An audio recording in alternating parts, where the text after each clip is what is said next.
Hey everybody, it's episode 334 of PodQuest. Hey. It's Wednesday, January 13th, 2021. I am Chris. With me is Walnut. Hello, I'm here. So, how's everything? Oh, everything's everything. Yeah, it's Wednesday. Yeah. Trump was impeached again. Yeah, again. Hopefully he gets removed before next. So that's unlikely to happen. It is, but it would be nice for it to happen because from what I've read, and I have to look this up because apparently I might have read wrong, he loses a lot of his former president benefits, i.e. the $200,000 pension, $1 million travel expense, and his Secret Service protection. So, from what I understand, it all comes down to what the House and Senate push for. So, like, it really comes down to, like, what they push to have done to him. The thing is, McConnell has already said he will not bring the Senate back in before January 19th. Yeah. Because that's the next time the Senate will be in session. Yeah. He wanted impeachment, but he's not calling in the trial. Yeah.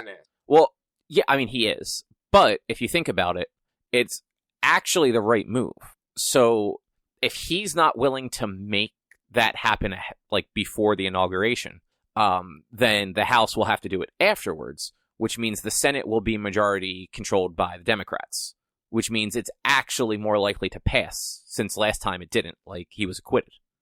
Yeah, but he was acquitted over different terms back then that people didn't want to agree to being wrong because of, quote, fake news. Yeah, but there were only 10 Republican congresspeople that actually voted for impeachment today, out of, like, 100. So, like, you can't trust that more Republicans will vote for impeachment in the Senate. Yeah. Like, whereas, like, you can kind of guarantee that most of the Democrats will. Yeah, I have a friend on Facebook right now. Don't we have more important things like a pandemic to be dealing with instead of impeaching somebody who's going to be in office for only 7 more? And, like, I'm trying to explain to him that, like, yeah, we do, but nothing's going to get done because McConnell runs the floor. So even if they try to do any more aid or assistance programs due to coronavirus, McConnell's not going to see it because he hasn't seen it for the past 6 months. Yeah, he's rich. He doesn't care. Yeah.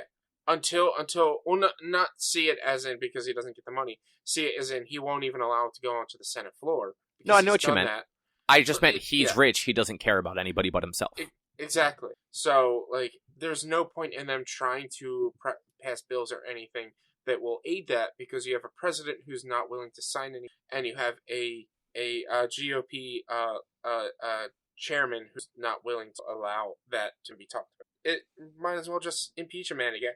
Yeah, I mean, and it already passed in the House, so they can just sit on it until after inauguration, and then it'll go to the Senate for trial, and we'll see what happens.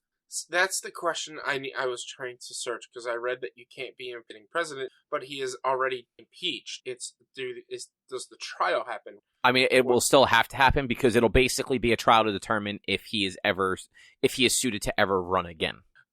And that's that.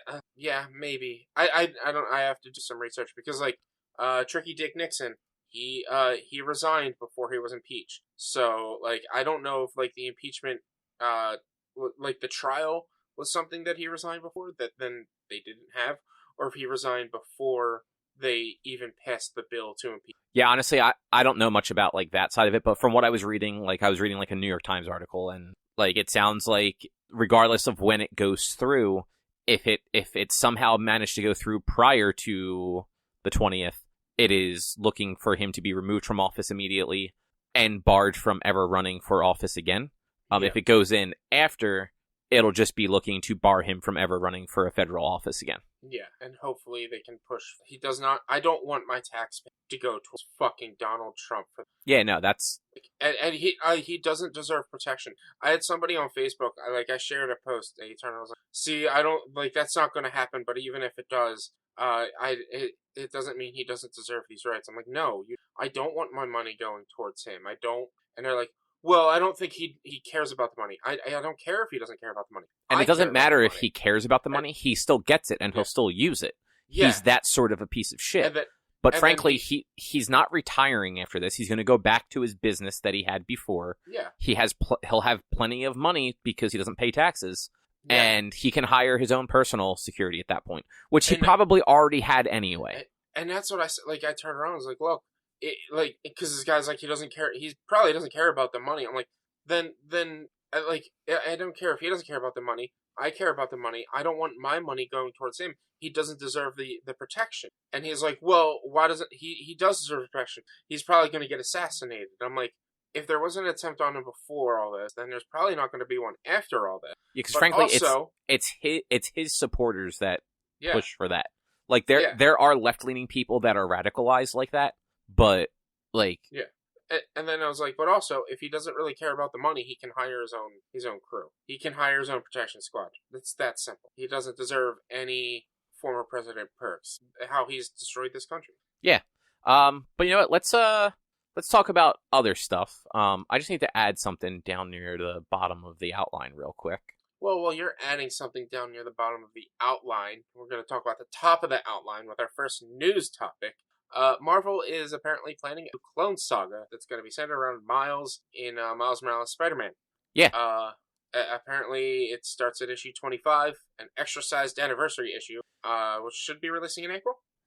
So I couldn't find the actual solicit, like, with a date. Like, even what Marvel sent us didn't have a date or, like, a window for the release. But based on the most recent issue number that released, it should be April. If the book is monthly up till then. But that's actually, it's weird and interesting because, like, the Clone Saga was not a fondly remembered thing for a lot of people until very recently. Yeah. I actually like the Clone Saga. Like, I like Ben Reilly. Like, I think the Scarlet Spider is arguably the better costume at the very least. Yeah. Which the Scarlet Spider is like the all red with the blue sleeveless hoodie. Yeah, well, it was good. I thought it was a denim jacket. That's very nice. But nope, blue hoodie with the sideways spider. He had the web shooters on the outside. He had pouches because it was the 90s. Everyone had pouches. Yeah, it's fanny pack times. Yeah. Well, it's more like a garter belt of patches. Yeah. Like, they always had them, like, around their thigh, and it's like, how does that even stay up? The problem is it hasn't even like that's far from your arm. Well, no, I mean, like, it's within reach of your arm, though. Yeah, but you gotta reach down. Like, the point of the utility belt around the waist is your hands should be right by your waist when in an idle motion or idle stance, that you should be able to easily grab something from the utility belt at your waist. If they're, like, on your, like, thigh, it has to be way upper thigh for you to easily be able to reach something. Otherwise, it's like, it's not, like, stealthy that you're trying to reach for whatever you're trying to reach. I mean, you're not wrong, and like most other heroes of that era had pouches everywhere. Yeah. Scarlet Spider just had it down around the thigh, but yeah. So the fact that they're and like they've done some clone stuff in recent years too. Like, there was the clone conspiracy that they had in Amazing Spider-Man like 2 or 3 years ago. Might even be a little longer now because fucking time. So, but now they're going to do a Miles version of it. That's interesting. I mean, I don't know. I don't know how I feel about them, like, kind of an old storyline or replaying an old storyline. So, to be fair, that's what all of the Ultimate line was. Yeah. But so they're not doing the same thing. So the original Clone Saga was basically in the 70s after Gwen Stacy was murdered. Yeah. A professor that her and Peter had cloned her and also cloned Peter. Okay. He was obsessed with Gwen. So he was cloning her because he wanted her.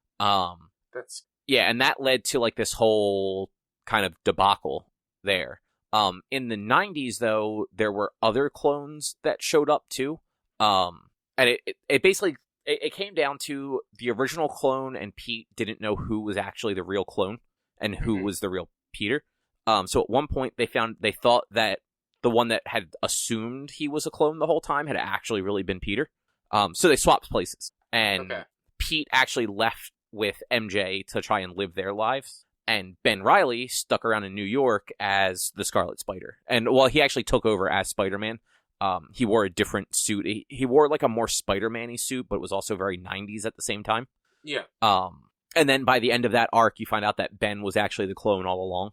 He sacrifices himself to save Pete. And when he dies, I think he turns to, like, dust or water, and that's how he knew he was a clone. And then there's some other clones that float around. Ben has come back since then. Yeah, wasn't Uncle Ben as well, or was no, that I don't. Something... No, so there was at one point where Aunt May, I don't think she was a clone, but she was she was something, like maybe a puppet or something when Okay. they killed her off in like the late 80s, early 90s. And that was actually one of the things that I believe led into the Clone Saga, if I remember correctly, because Ben Reilly came back for that because even though he thought he was a clone and not real, he still had all Pete's memories of growing up with Aunt May. Yeah.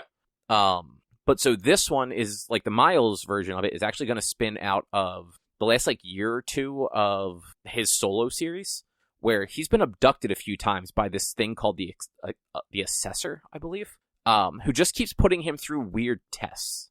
Like sometimes physical tests, sometimes mental tests, basically torturing him. But like in the process, made a few like copies and clones of him that like they didn't seem to actually have any minds of their own. They just kind of were hunting him down to bring him back to this place. Yeah. But it looks like at least a few of them maybe were real after all. The sort of teaser for the event is there's going to be 3 different Miles running around. And I'm not sure if that's based on the wording. I don't know if that's the real Miles plus 2 clones or the real Miles plus 3 clones. But it's going to involve his whole family plus like Pete will be involved in it. A lot of this is spinning out. So a handful of years ago, before they merged universes, there was a book called Spider-Man, and that had main universe Pete going into the Ultimate Universe and meeting Miles shortly after the death of Ultimate Pete. Yeah.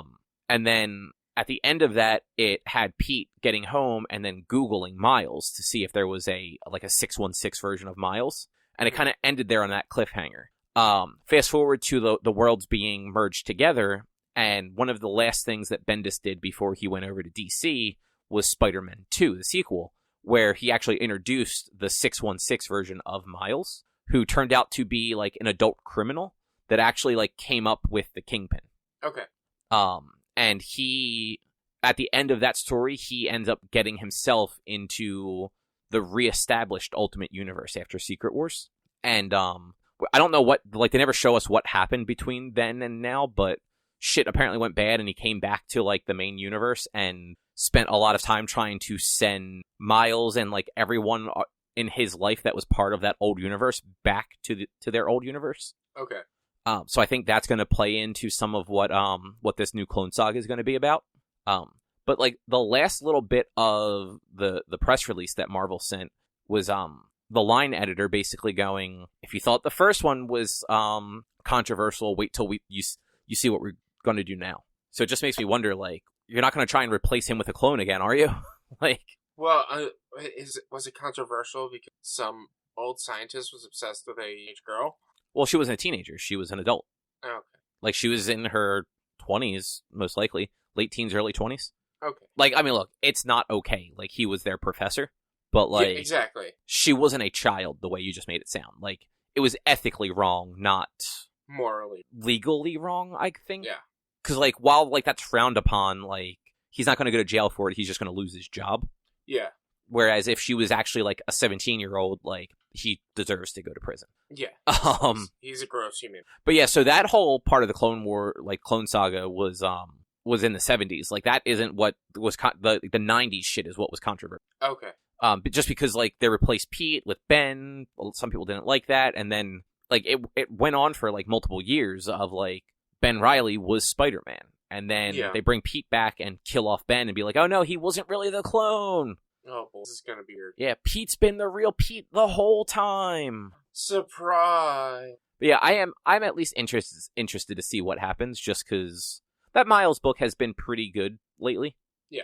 Like, I wasn't sure if it was going to keep up after Bendis left, because Bendis had written that character from his creation. But like, it's been good. So I'm interested to see where it goes. Yeah.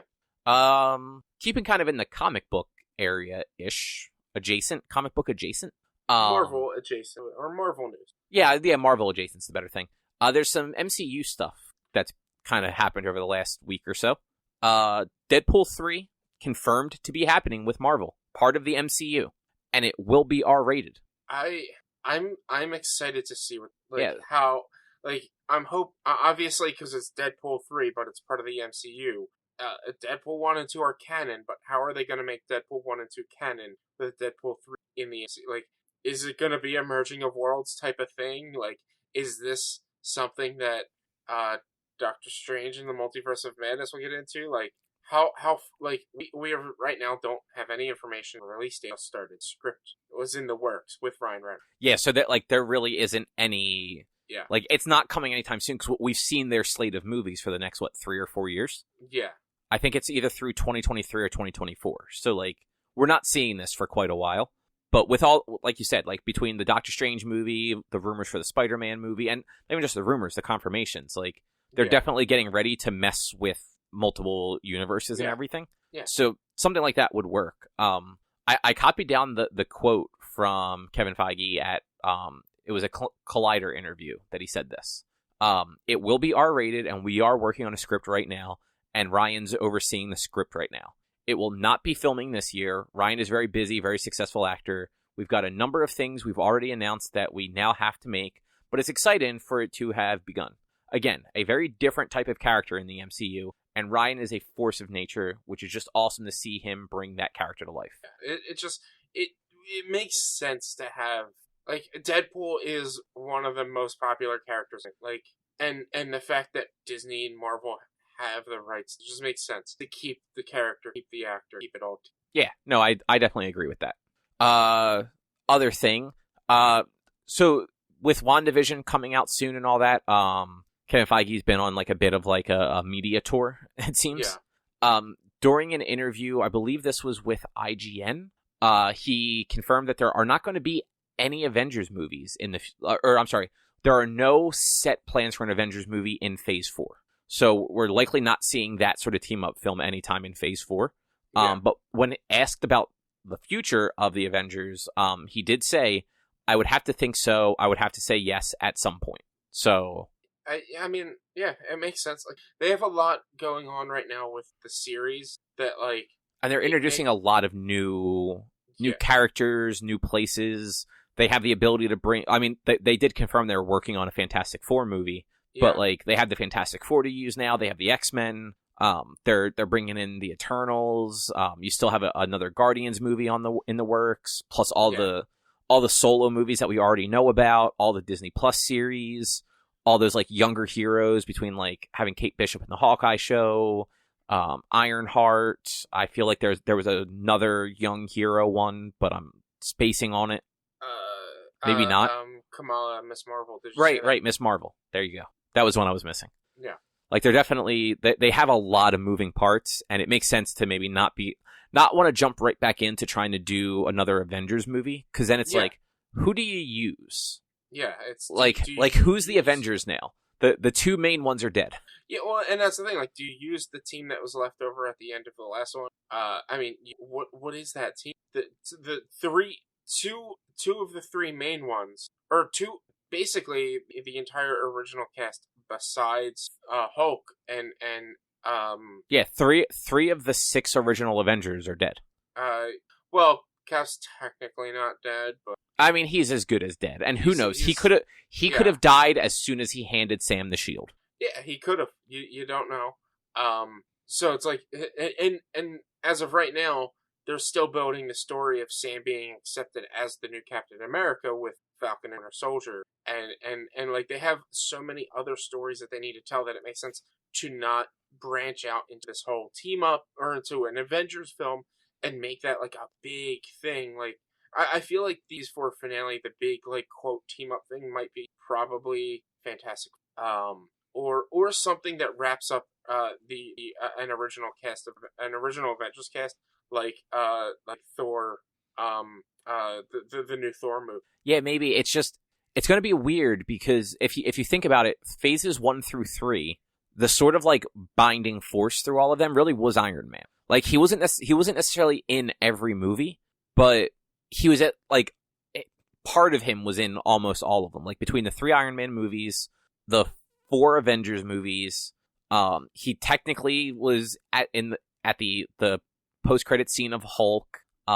His dad was a big part of the first Captain America movie. Yeah. He was in the Spider-Man movie. I think he's Stark Industries is involved in at the end of Winter Soldier. He was obviously a major part in Civil War. Like, the only movies that he was really never part of are the space ones. Your Thors, your Guardians. they don't really have a character like that now. They don't have that character that can just easily kind of like, it makes sense for them to be part of these other movies for any reason at all. And like they tried to turn Spider-Man into that character Far From Home, but with current contract issues, I mean, like you don't know if they're going to keep hold on Spider-Man. But also, like, Spider-Man doesn't have the same connection with the whole universe that Tony ended up with. Yeah, exactly. Where, like, they were just really pointing out that, like, honestly, I looked at that more as, like, Peter is sort of like the embodiment of what Tony was. Like, he's resourceful, he's intelligent, he means well, he's going to make mistakes. Yeah. But yeah, I am curious to see what they do as sort of that climactic finish to the next phase. I have a feeling it's probably either going to be fantastic, like not Thor, but maybe like a Hulk, a potentially Hulk-led film or something like that. Well, they have everything announced already. I don't think they're going to announce anything like that. So, like, I think you're right. It might be like the Thor movie, or like that might be where they slot Fantastic Four in as like that final film of the phase. Yeah, which I mean, this will probably be the longest phase out of all of them. Maybe not movie total, but just length because of everything. But like not including last year. So like minus a year because technically phase 3 ended with Spider-Man Far From, right? Yeah, that was the final phase 3. And that was the last MCU movie we got. Yeah, phase 4 is supposed to be phase 4 is the first season of all these shows plus the Black Widow, all the movies that are coming out that are already in. There's a lot more in this than at least in phase 1 or 2. I mean, like, content-wise, yes, but I also wasn't including the series as part of phase 4. Like, I know technically they are, but I was more looking at just the films. Yeah. Speaking of the series, though, got a little bit more information on She-Hulk. So it looks like it's going to be 10 half-hour episodes. Okay. Which makes it 1 episode longer than WandaVision, which was 9 episodes, and 4 episodes longer than Falcon and Winter Soldier, which is 6. Yeah. Not sure if they're all 30-minute episodes or not, but we at least know this much. Yeah. And then, again, Kevin Feige, on his little press tour with IGN, said about kind of just the series in general. It's about 6 hours of content. Sometimes that'll be 6 episodes. Sometimes that'll be 9 episodes. In the case of WandaVision, sometimes that'll be 10 episodes. You basically have 10 half-hour episodes, which is what She-Hulk will be. So it sounds like perhaps Falcon and Winter Soldier are going to be hour-long episodes if they're looking to be around 6 hours of content. Yeah. And I have a feeling that maybe Falcon and Winter Soldier might be a little shorter. In fact, like I don't think they actually got to. No, they did. Did they? Yeah, they completed filming. Or I know they were like doing post like reshoots and stuff when there were. So from the way the article I was reading kind of like talked about it, it sounds like they're just not trying to set any sort of restrictions or expectations on how many episodes a given thing has to be. They're basically just writing what they want something to be. Like they're writing it out to be like to tell the story they want to tell, and then seeing where that falls. So if something comes in and it's like, okay, well, this is really only 4 hours worth of story, it's going to be 4 hours worth of story. And that's absolutely fine. I would much rather them just do 4 hours, 6 hours of a story rather than push it to 10 and have about 2 hours of those nothing. Yeah, exactly. Like it limits filler and just stuff that doesn't matter, and it keeps it kind of like rolling. Yeah. And then the last thing is only kind of MCU related. Sony has delayed the Morbius movie again, which I keep forgetting that thing's even a thing. I'm not surprised. I did see that on the internet. I'm not surprised. They're waiting to try to get it. Well, yeah, and Sony doesn't really have like a streaming platform the way like HBO or the way WB had with HBO. And honestly, like that Morbius movie probably isn't going to make big money anyway. No. So you want to keep pushing it until theaters are going to be at the best position that they are likely to be in. Yeah. So it got moved from March 19th of this year out to October 8th. Yeah. So about 6 months. We'll see if 6 months is enough to actually make people want to go to the movies. Maybe. Some I've heard some experts say that they probably wouldn't feel comfortable 2020. It's dependent on vaccine. Yeah, exactly. I don't know if I'm gonna feel any time here, but I also know I'm not getting early as probably March. Yeah, I mean, you're not wrong. Did you sign up for it or anything? No, you can't. We can't. New Jersey just allowed released guidelines 65 and up, and anybody between the age of 65 who have conditions that may cause. There's like a wait list for New Jersey you can sign up for, though. That's like if you don't fall in the like you just said, like pre-existing condition age brackets, like for everybody else, basically, so that you can be notified when you are able to get it. I mean, I have no problem waiting. Like, I'd rather people who might need it, like people older than me, get it first. So like, I'll wait until March, April, or May, whenever. Like when. I mean, it's not going to be readily available like that until probably the fall. Yeah, well, like I'll see, but like they're hoping to have a good amount of the population inoculated by like May. Yeah, I don't think that's happening. Or at least they're hoping to have herd immunity status by May. But with the current rollout of vaccine, it's not really. Nope, no, it's not. They wanted like 20 million by the end. We got 2. Yeah, unfortunately, and it being like a 2-part vaccine and appointments just impossible to get, even for people that do fall in the thing. Like it's like Erica is actually eligible to get it because she works in healthcare. Yeah, and her practice, like they were able to go to like Virtua or something like that for it, but Erica can't take off from work to go do it, and it's only available during the day. Like she can't, so like she essentially can't go get it. She can't like take a day off or take a half day to go get it. She's the acting manager until her manager comes back in March. There is no other management in her department. If she takes the day off and there's a problem, there's nobody to help. It's weird. I mean, their department is kind of just stupid. Yeah. Like, I mean that, like, a lot of the people in that department seem to not understand how to answer phones. Like, it drives Erica crazy every day. Yeah, I can understand that. But yeah, like, if she takes off, there's a good chance that she will come back to a million problems and then have to work all night. Makes sense. And that's just not worth it. Anyway, so over the weekend, so I forget if I mentioned this, like, last week or the week before, I'm going to try and watch at least one movie every week for the year. Yeah. I want to try and watch at least one movie a week. So before you get into that, did you know that Netflix is releasing one movie every week for the entirety of the year? I mean, that's literally news later on. Is it? Yeah. Well, wait to not read the outline. I skimmed through it. There's a lot of news. There's a lot of pages. But are your movies going to be the Netflix movies that release one a week every year, or just probably not? Because honestly, a lot of the movies that Netflix puts out are garbage, and I'm not interested in them. But I'm sure I'll watch some of them.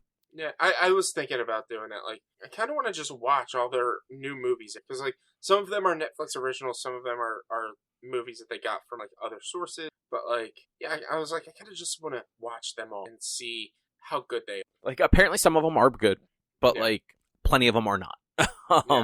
But so this past weekend, I watched the 2015 horror comedy film, The Final Girls. Okay. What's that about? So, you know the trope in most of like those 80s slasher movies where like the only survivor at the end is like the one girl who was like the virgin? Yeah. Like, I mean, that's Friday the 13th, Nightmare on Elm Street, like all of them kind of like have that same sort of idea going on. Yeah. So this movie is it's a group of people. The one girl, her mom was actually in one of those 80s slasher camp movies that was very much supposed to like a spoof on Friday the 13th. So like the Jason Voorhees movies. She was in one of those 80s movies where she was one of the girls that got killed. She was not the final girl. Yeah. So in the beginning of the movie, it's just them modern day. Like the mom was at like an audition and her teenage daughter was like waiting in the car for her. And on the drive home, they get in an accident. The mom dies. So then it fast forwards a little bit and the girl ends up getting convinced to go to a double feature of two of those slasher movies. The one that her mom was in and its sequel. Okay. With some friends. It's got people that, like, if you saw them, you'd recognize them, but, like, you might not recognize, like, their names. But so they go, and something weird happens, and they all get sucked into the movie. And they do a fun job of, like, if they try to leave a scene, or if the scene moves, or if like they're not moving quick enough for a scene, it just keeps repeating. Yeah. So like they're walking on like a dirt road towards this camp, not understanding what the fuck just happened, and like the bus with all of like the counselors that are about to be murdered comes driving by and like stops and asks them for directions, and like drives on, and then like 30 seconds later that whole exact exchange happens again. Yeah. And they're just left standing there like, what the fuck is going on? But yeah, it just plays out with them knowing they're in a movie, them knowing kind of what the deal is because they've all seen the movie, and trying to counteract the cliches of those movies. Okay. So like honestly, the killer doesn't kill most of the people. Like they all die from like stupid other reasons. Up until the end where like he does start killing people. But it was actually a really funny movie. I enjoyed it a lot. It's one of those movies like I've wanted to watch for a long time. It's been on like the watch list on like Amazon for a while, and it's just whenever we go to look for something, we always find something else to watch instead of that. I kind of vaguely remember like these trailers or the concept vaguely. It seems interesting. It's got a decent cast with Thomas Middleditch and Adam Devine. Oh yeah, and he's hilarious because he's one of the counselors. And so he's very like 1980s, and he's like the sex crazed douchebag. Yeah. So everything that's going on, he's just like, well, let's just like go to the bedroom and have sex, and we'll just wait it all out. But like because they're all their movie characters, they're generally all super cliched, and they just have like these one-track minds of like whatever their character is supposed to do. Yeah. Like at one point, one of the movie girls ends up taking like an entire bottle of Adderall that one of the like non-movie girls had in her pocket. Yeah. So it's just like her just like spazzing out for 5 minutes, and it was very funny. Yeah. It looks interesting. I might have to give that a watch. Yeah, I mean it was free on Prime, so it's not like you have to pay extra for it if you have Prime. It's not too long either. I think it was like an hour and a half, just under an hour and a half, something like that. Okay. It moves pretty quickly. I think the acting was as good as you'd expect from something like that. Like the cast was funny. Yeah. The ending was exciting. Like it got a little actiony at the end in like kind of like an over the top like bullshit kind of way, but also like it fit because they were all in a movie. Yeah. I feel like this is a watch with me and not watch. No, honestly, like you'd be fine watching it by yourself, because if you're watching with people, you're likely to miss some of the jokes because people are stupid and can't keep their mouths shut. I don't know how to watch movies. I don't like watching movies with people because people can't keep their mouths shut.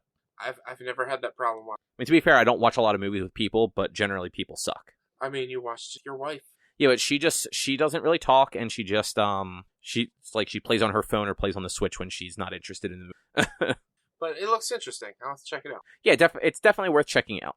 Yeah. What is next on here? Oh, so this one was a little bit of a bummer. Like, not unexpected, but just kind of like that sucks. CW has officially passed on Green Arrow and the Arrow spinoff. I'm not surprised, like you said, and I'm not really bummed out about it. I wasn't really feeling that pilot. I was just like, I thought it was kind of dumb, especially with Dinah being just brought to the... I forgot about that until I read it. It's like, oh, right, that's a... But see, that's the thing, like, as stupid as it was, like, they had just been through all that multiverse stuff, like, obviously something else was going on, and now we just don't know. We don't know why she got brought to the future. Yeah, I don't know. It's just, I'm not, like, too down about it. Yeah, like, I'm not super bummed or anything like that, but, like, it is one of those, it's like, man, that means, like, the Arrow era of things is actually just over. Like, yeah, those characters could pop up in something here or there, but they're all still actors. They're all going to go get other work. Yeah. So maybe they have like a one-off cameo on like Legends or something like that, but probably not going to see any sort of like substantial stuff with any of them. Yeah, I know, it sucks, but I mean, you got to just move on. No, I mean, you definitely do. It was just one of those. It's like, man, if you're gonna, honestly, I have a feeling most of the CW shows are going to be gone in the next few years. Yeah, I think a lot of the DW are like they're all like teetering out. I don't see like, as much as I liked Batwoman season 1, and no offense to the new Batwoman series hasn't aired yet, the fact that they lost their lead after the first season, I don't think I see that show going tops. Yeah, and like I don't disagree with you, because frankly, like that first season wasn't great. It definitely got better as it went on. Yeah. But I think, and I think you agree with this, because we've kind of talked about it before. A lot of what worked in that first season was Alice, the sister. Yeah. Yeah. And like that relationship and like the back and forth and all.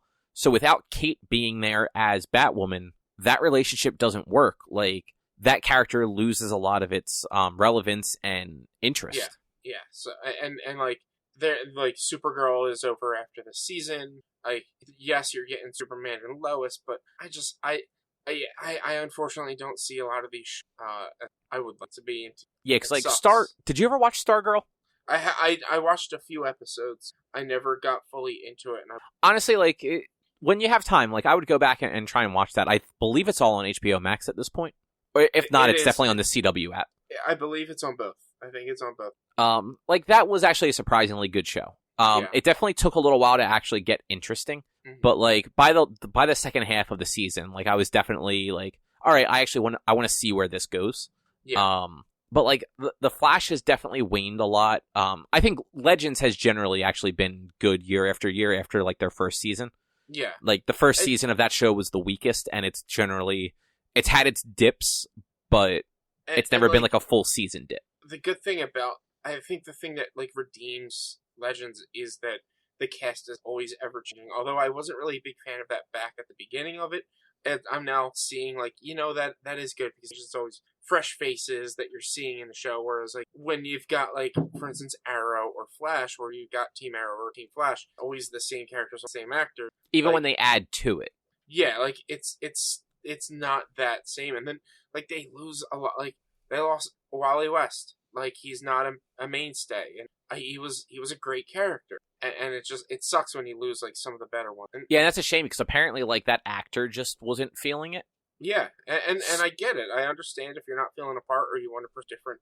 If you didn't think your career would be super your entire life, I completely understand. But like, it's opposite. Like, I understand him leaving. I don't understand Ruby Rose leaving. Kind of, Ruby Rose, you committed to a leading role, whereas Wally West, you knew he was a side role, but like he could have become a leading. Yeah, and I mean, like, he moved over to Legends for like half a season. Yeah, and like it was at the end of that season where he's like, he just wasn't feeling being that character, it seemed, and like stepped away from it. Like, he reprised the role, but I don't think we're ever going to see him in like a long form fashion again. No, not at all. Like, I think we might see him a little bit with trying to recover the speed in this season coming up.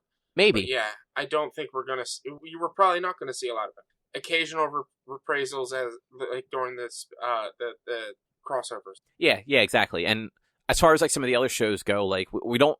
I am looking forward to seeing what Superman and Lois looks like. Tyler Hoechlin is a really good Superman choice. Yeah. I just hope he can carry the show. Yeah, and like I hope it's not too sitcom-y, because like the way like they've built it kind of is like it's Superman and Lois. It's them growing up with their baby or two kids, right? They have two kids. I thought they only had the one. I thought I read that they had two, and I thought I read that one of the rumor was one of the was Damian Wayne. But I mean that the Damian Wayne part was a rumor, but I thought I read the two kids. I thought they only had the one, because in Elseworlds, in Crisis on Infinite Earths, Tom Welling's Superman had two daughters. Yeah. But I thought that Superman and Lois, it was just one. But I mean, we'll find out soon. Like, that show's supposed to start airing soon-ish, I believe. But then they're also doing like a Wonder Girl show and a Naomi series. And like, I don't know if either of those characters necessarily have enough going to like have a long running series. Yeah. Especially Naomi, like, she's an interesting character, but she doesn't really have like a comic book history to pull from. She's been around for like 2 years, and I don't think her solo series is even running still. Yeah. It might be, but I don't think it is. I think it was on the chopping block during one of those cuts that DC did this year. But yeah. I just looked it up, and I am right. Following the crisis, restored but changed, with Lois and Clark now have. Oh, okay. And I remember that it was like one of the phone calls, because like Tyler Hoechlin Superman, like he got his memories back of the change, but then he like I guess forgot that he had two kids, or no. the characters we knew didn't know he had 2 kids and 2 sons, and that's when where the rumors was like, well, maybe it's one of them is Ian Wayne. I do remember the scene that you find out he is. Oh, yeah, no, I really didn't. You didn't pick up on it, Cobb. Come on, you gotta pay attention. Yeah, I didn't actually see that. So Supernatural, you finished season 5. Yeah, I watched it quick, within the weekend because it was that good. This season was really good, season 5, and like, from what I've read online, the show was originally supposed to just be 5 seasons, supposed to end after that season. And honestly, if they like didn't do like the last few frames, they could have just ended it with that season. But it had some of the best episodes, some of the best, like, it was funny, it was good, it was, like, captivating. I think it's peak Supernatural so far, which kind of sucks because I'm getting it, bottom of the barrel Supernatural with season 7 from what I hear. But you're coming up. I was gonna say you skipped season 6 then. Well, I haven't done season 6, but I still have season 6. But like from what I hear, like it gets really good and then drops and then gets good again and then ends. Oh, that's a bummer. And it's just I'm kind like some people even say like, oh, you can skip like season 7 or something like that. And I'm like, no, why would I do that? But it was a really good season. Like I wasn't expecting a lot of the things to happen, like that happened to happen in the way they did. And I was expecting to meet certain characters in the world that like they didn't introduce. Like for instance, this season, spoiler alert, deals with same as the last season as well, deals with angels. Angels are real. You find out angels are real. And for season 4, they were trying to find a way to stop all the seals from being opening to release Lucifer onto the planet. And then in this season, because Lucifer was released onto the planet, onto Earth, at the end of season 4, this season was them trying to stop and defeat Lucifer. And some of the characters, Sam and Dean included for a while, were trying to literally find God. Wow. Not like figuratively, like, oh, I found, like, they were literally searching. One of the characters is an angel named Castiel. He's played by, what's his name? He's got a funny name. Is he like the other guy that's a lot of times in like pictures with them? Yeah. I know who you're talking about. I don't know his name, but I know the character you're talking about. Yeah, just saw it. Misha Collins. That's, he's played by Misha Collins. And he spends a majority of the season, like, whenever he's not on screen, you assume he's looking for God, because God left heaven and is just on Earth somewhere, just living his life, because he doesn't want to he basically, like, the way they explain it is God's like, I don't want to deal with this shit anymore. You angels got it, and he just leaves. So, like, they're trying to find God to, like, bring God back to heaven so that, like, he could, like, stop the apocalypse from happening, because you learn that the angels wanted the apocalypse to happen so that there could be paradise on Earth while Lucifer and Michael, fight each other. And once Michael wins, paradise is revealed and paradise is a thing, but, like, it was crazy, and it went that far. And a show that has 15 seasons, for them to go that far on season 5, it shows that they weren't expecting this show to go further. Yeah, that is actually pretty crazy when you think about it. Yeah, and now, like, one of the things I heard is, like, from someone who's watched every episode, you can skip a lot of the Leviathans. So I'm assuming, like, they've already had Odin in an episode. So, like, I'm assuming, like, there's Norse gods and stuff, which is what the Leviathan. And like, I'm just, like, I don't know where they can go from here. It would be nice for them to, like, kind of go back to their Monster of the Week roots for a while. But, like, it blew it out of the water. It had some of the best scenarios, some of the best characters. The one thing that sucks is season 3, I can't remember his name, but the actor was, like, just really creepy. And it sucks that they had him as that demon, because he would have been so well casted as Lucifer. And, like, this guy was so creepy and, like, scary the way he talks. Like, he did great in that season as that demon, but if they would have been able to get him for Lucifer, it would have been... Oh, that's kind of a bummer. Yeah, but it's just, like, it was so good. Like, I couldn't stop watching. I really couldn't. And, like, the first, like, 3 episodes kind of felt like a continuation from season 4. instead of a new season. So And did you then take a pretty big break? Because I feel like you haven't talked about Supernatural in a while. I did. I took pretty much all of December off. I wanted to rewatch The Office and like literally watch The Office as my Right before it final, left.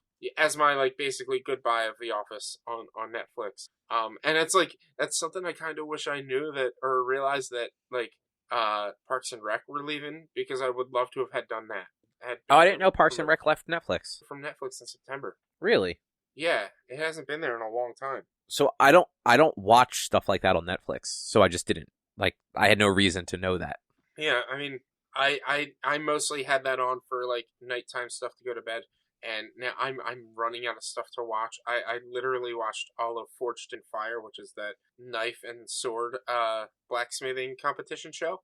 Because I was Right. like, all right, this is just something to put on. Like, I don't know what to watch when I'm going to bed now.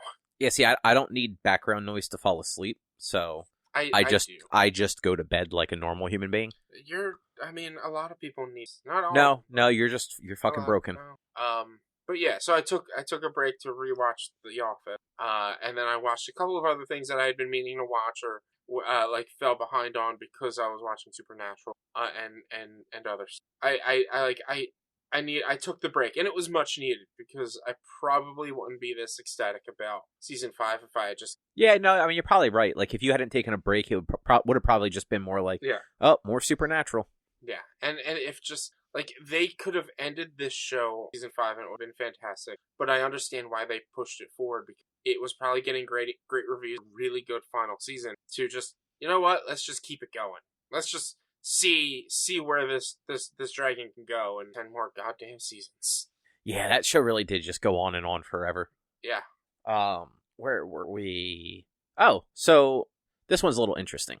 So back after WB announced that all their movies in 2021 were going to go to HBO Max as well as theaters, there was a lot of people complaining about like compensation for like the filmmakers and the crews and everything like that. So they announced, Warner Brothers announced that they are working on a compensation model for things that are going to HBO Max. Yeah, and I read through this article before we started. They're calling it like the COVID-19 clause or something like that. Yeah, so it's really interesting because I didn't realize that all of these movies are only going to be available on 81 days. Yeah. I mean, that's how like, Wonder Woman is. Yeah, I thought it was just like for good. I didn't realize it was a set time.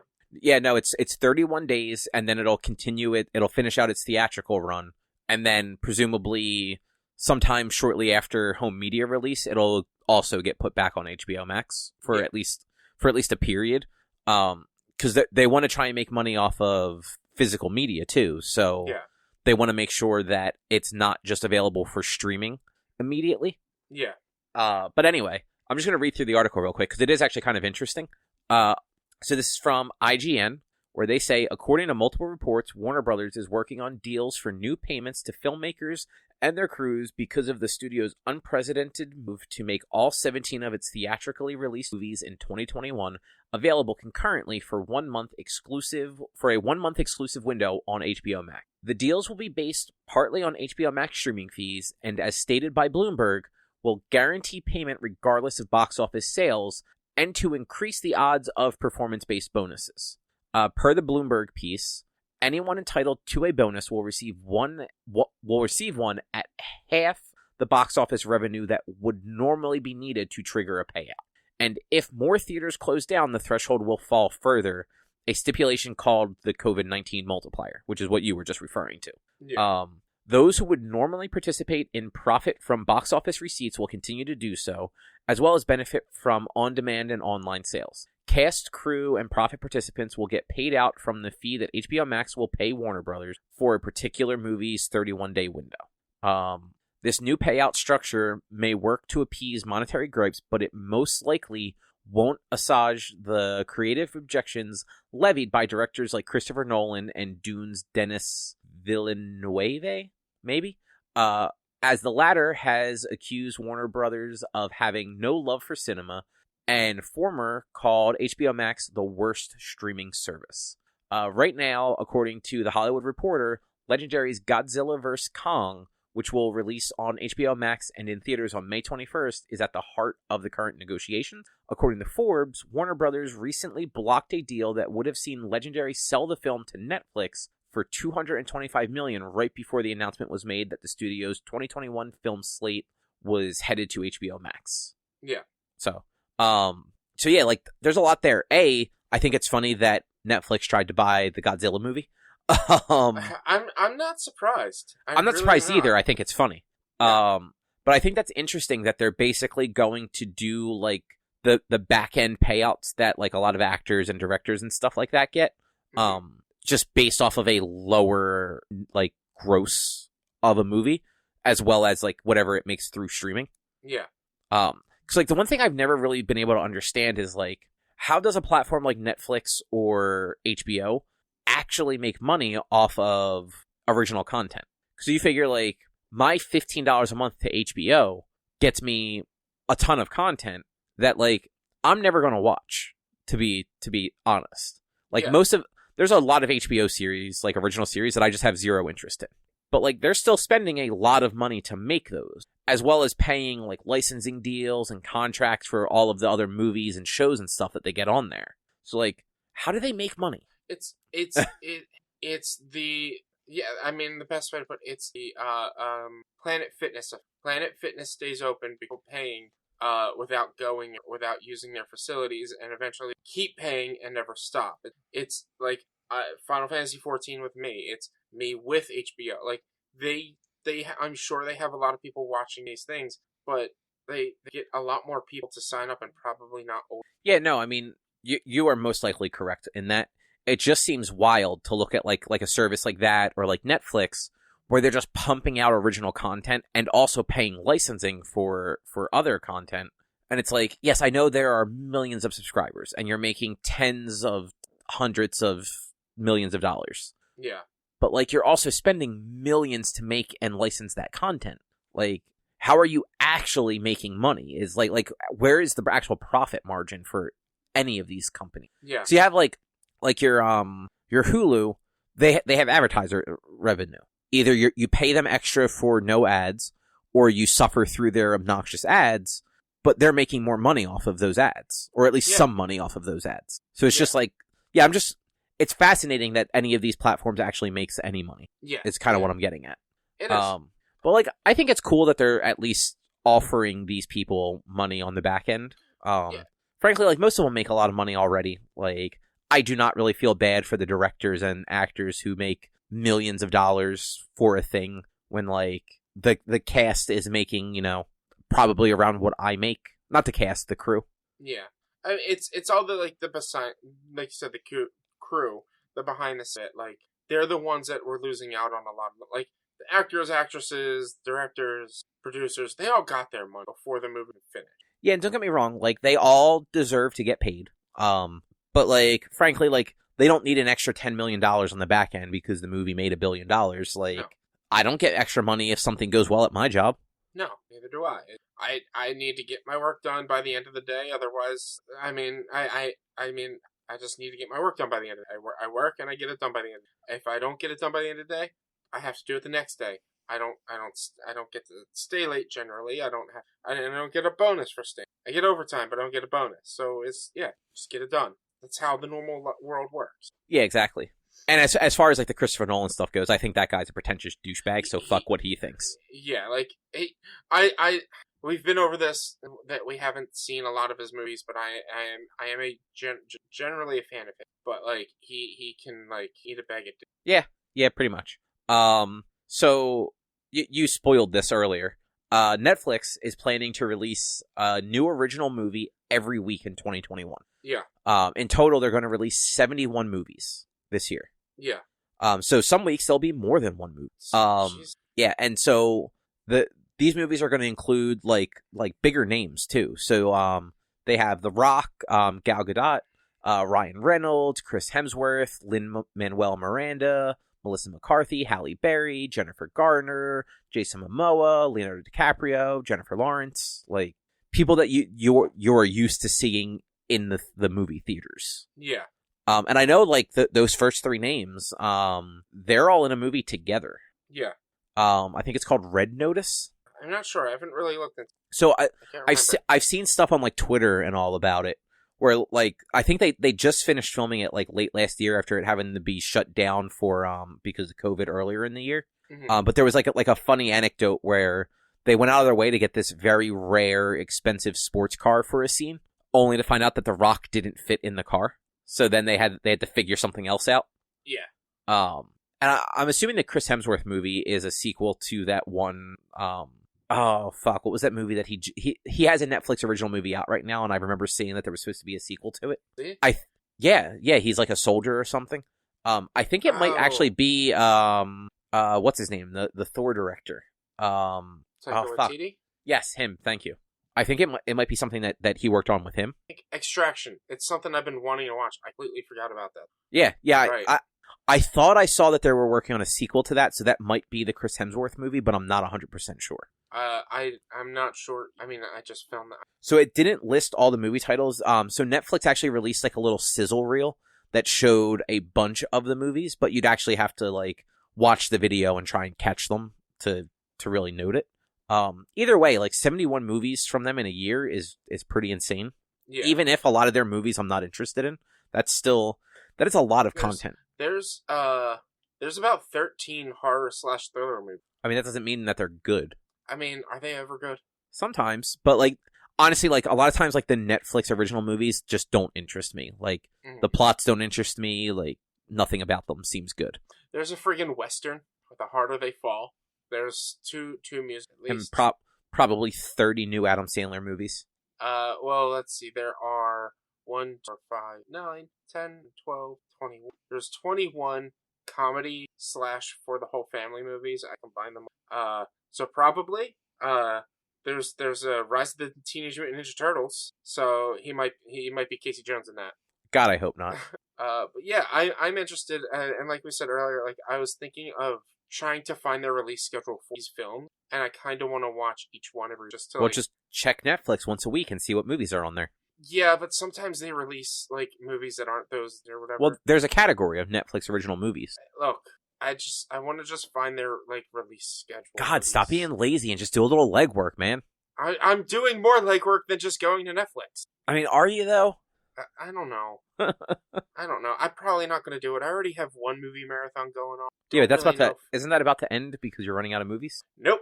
I found all but one of them following this. Oh, nice. Yeah, we'll talk about that when we get to it. Cool. So next up then, you watched The History of Swear Words with Nicolas Cage. It is Nicolas Cage's best role ever. Better than Ghost Rider: Spirit of Vengeance? Way better than Ghost Rider. Like, but he was made fire. He was made for. He says "fuck" like 30 times in the first 5 minutes of the first episode. Yeah, I do want to watch that. It looks very funny. I was cracking up, and I'm being slightly facetious about the fact that it's his best role. It's a documentary role, but they picked the perfect actor for this like host role of this show, and it is like a legit. It's a documentary comedy where like it is it's mostly comedians talking about these words with professionals talking about like their lineage and where they came from and things like that. But it is by far, in my opinion, like the best Nick Cage role ever. And I loved it. Like there was 2 episodes that I was kind of put off by because I'm not a real big fan of those words. Which 2 words? And it's like it's pussy and bitch. I was like more pussy than bitch. But like the more the words that man, stop being such a pussy, a little bitch. Man, they're words I'm trying to get out of my vocabulary, so I kind of like am trying not to use them in like a negative sense. Get what I'm saying? Well, what about like saying like son of a bitch? Well, like that's fine. I'm more so like I'm trying to not call someone a bitch. Oh, I mean that's fine. Like that. Like I mean, some people deserve it, and like not just women, like some people. Yeah, and that's like I'm trying not to call like those they're the only 2 gendered curses, and so I'm trying not to use them as derogatory towards someone because some people can look at it as being derogatory towards women calling someone a pussy or a bitch because. What about dickhead? And dick is one of the words, and that one was just funny because I find the word dick hilarious, and I just laughed at it the entire time. But it's just I was actually so I'm gonna be polite and not say the word because I know a lot of people do find it very offensive. Mm-hmm. But I tend to lean on the British side of this. Mm-hmm. I'm surprised there wasn't a C word one. I'm shocked as well, but like I said, I was surprised because their last episode is damn. And so the funny thing is, all of the episode titles, like for fuck, is F * K, or But there's like 3 of them that aren't. Like I think shit was normal, bitch was normal, and something else. I swear, shit and bitch both had the asterisks in it. It was I could have sworn it was just damn. I'm bringing it up right now. Yeah. No, bitch is spelled normal. Okay. And damn is spelled normal. So all the other ones. So it's episode 1 is fuck, episode 2 is shit, episode 3 is bitch, episode 4 is dick, episode 5 is pussy, and episode 6 is damn. Yeah. And like damn during the entire thing is like everyone's like, yeah, I don't see damn as a curse. And it was a good way to cap off like at least this part of the series is like a lot of people don't really consider damn a curse. And damn has been the lightest curse in the world. So like it just I don't know. It was hilarious. It was funny. And Nick Cage, like, he starts it off just screaming "fuck." So what's not to love about that? Yeah, no, I mean it seems like something that actually is quite funny.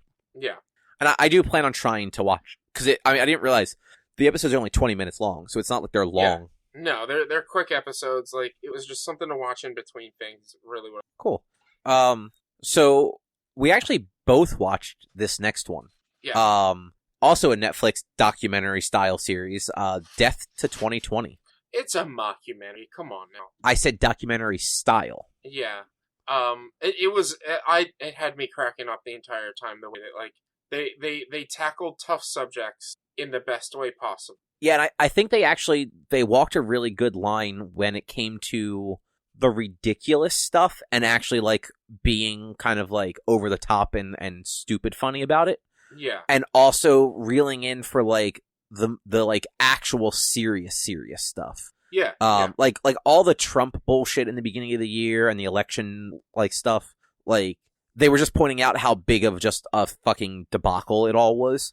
But then when it came to like the deaths and the Black Lives Matter protests and everything, like they were still they still made it part of the overall joke of the movie. Yeah. But they talked about it in a different way. Like they weren't making those a joke. They were making more of a joke out of the people that were against it. And that was like the genius of the show or the movie or that series. None of those. The documentary is that like they didn't make fun of the serious. They made fun of the stupid. And it was also made by the people Black Mirror. Black Mirror. Yeah. And like for anyone that doesn't really know what this is, so it's a mockumentary on Netflix where they have a bunch of famous faces. Like you will recognize at least one person in this. I can guarantee it. I mean, you have. I think you'll realize 2 people. So Sam Jackson and who's the other one? Shit, I can't remember. He was the British dude. Hugh Grant? Yeah. So I didn't recognize him for the first 20 minutes. Yeah. Because he does not look like Hugh Grant. Because he's like got like that bald thing going on, and he looks much older than he actually looks in real life. And I was the woman. Lisa Kudrow. Well, yeah, there was Lisa Kudrow, who I forgot was in that. You'll definitely recognize her. And she played the specialist, the black woman that played like the specialist. She's from Saturday Night Live. Yeah. Fuck, like, she was in the Ghostbusters movie. She's Leslie Jones? I think I don't know. I don't remember her name, but I recognize her. Like there's plenty of faces in this movie, in this thing that you will definitely recognize. The mother from How I Met Your Mother. Yeah, I had to look that up immediately. I was like, is that Tracy? Oh my Leslie god, that's Jones. Tracy. The black lady that was like the psychiatry specialist or whatever. It was Leslie Jones. Yeah. And like you said, the Tracy or the mother from How I Met Your Mother. I was just like, holy shit, this is wow, this role for her is ridiculous. But like honestly, she probably did the best job. She did, and like she is and Lisa Kudrow. Yeah, them too. Their roles are the exact reasons why this special was needed.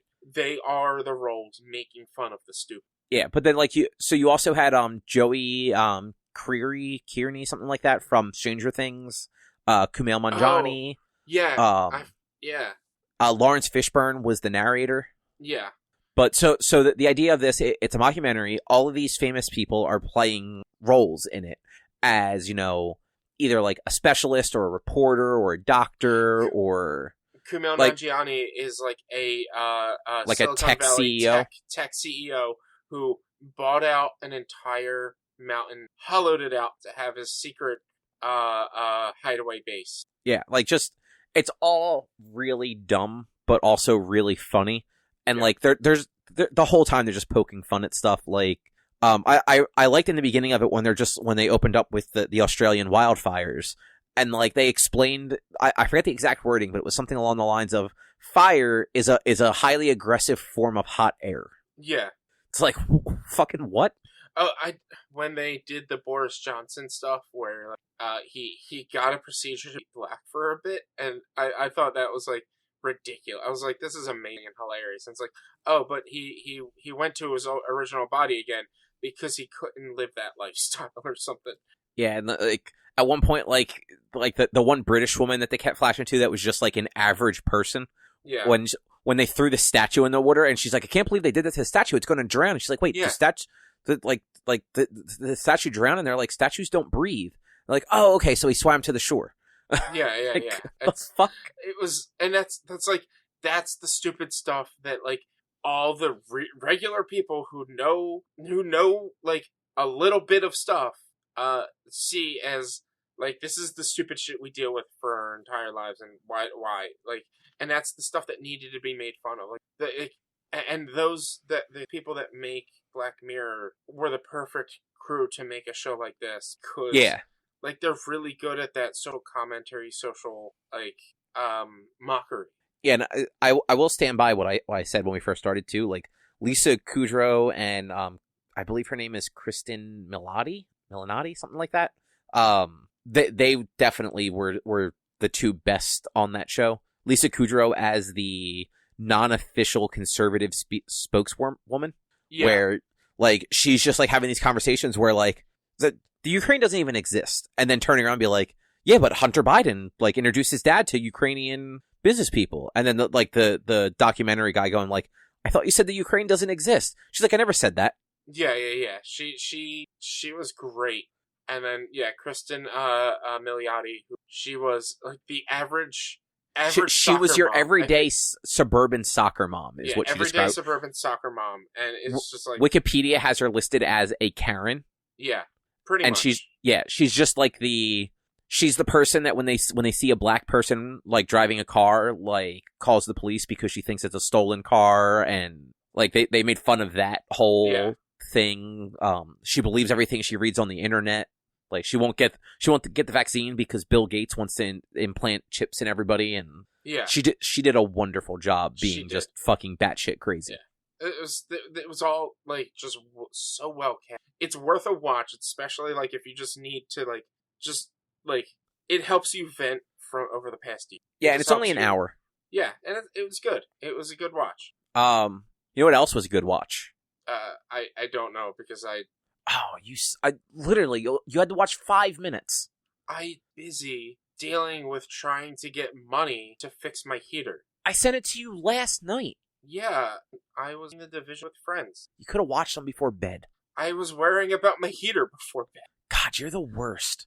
All right, so AGDQ wrapped up on Sunday, like early morning. They ended up raising just over $2.7 million for the Prevent Cancer Foundation, which is awesome. Like, that's a lot of money on a year where, like, well, last year was a shitty year, so, like, we're still kind of rolling on that. But they had a ton of really interesting runs, but they had two that were particularly different, let's call it. So the first one, I'm actually gonna swap the order.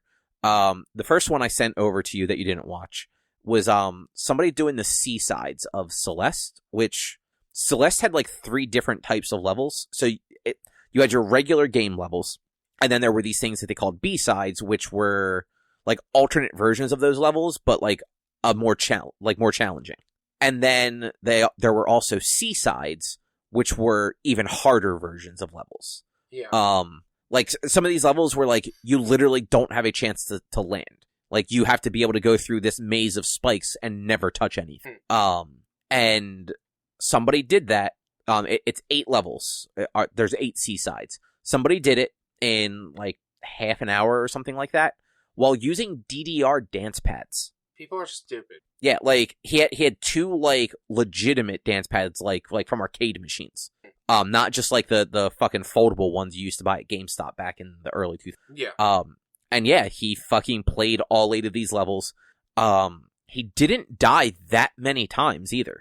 I'm sure he's practiced this a lot to where, like, I'm not surprised at it. I mean, I'm not surprised either, but like those are those games where like you die a lot in them. Like even when you're really good, like timing, like your timing can just be off and you die and you just restart, and the levels are fairly short and quick to get through, so like it's not a big deal.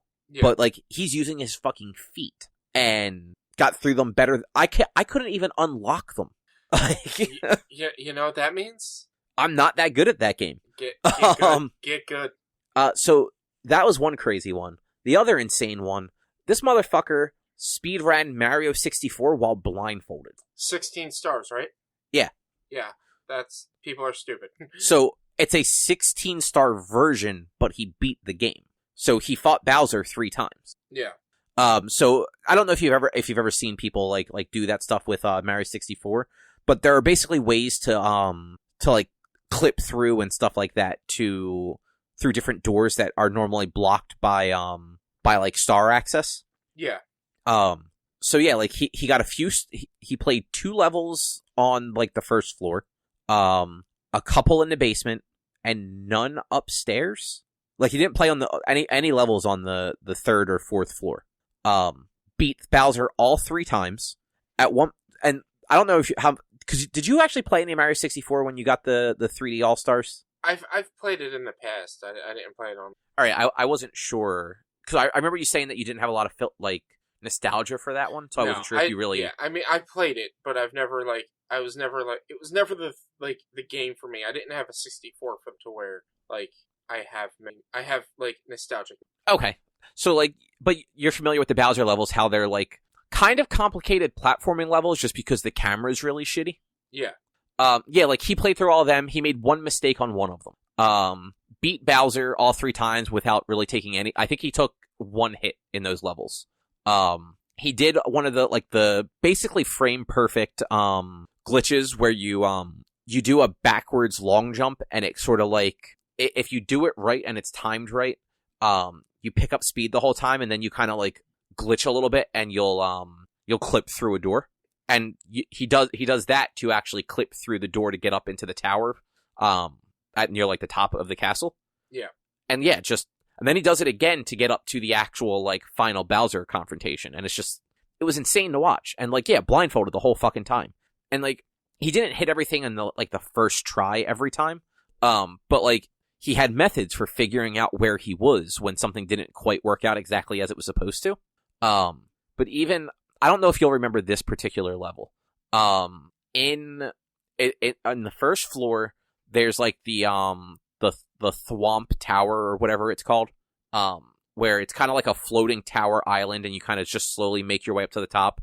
And there's one of the giant wall guys that like will fall on you when you're if you're standing still in front of him, and you have to pound him 2 or 3 times on the back, and then you get a star. I don't think I've played that level, but I might have.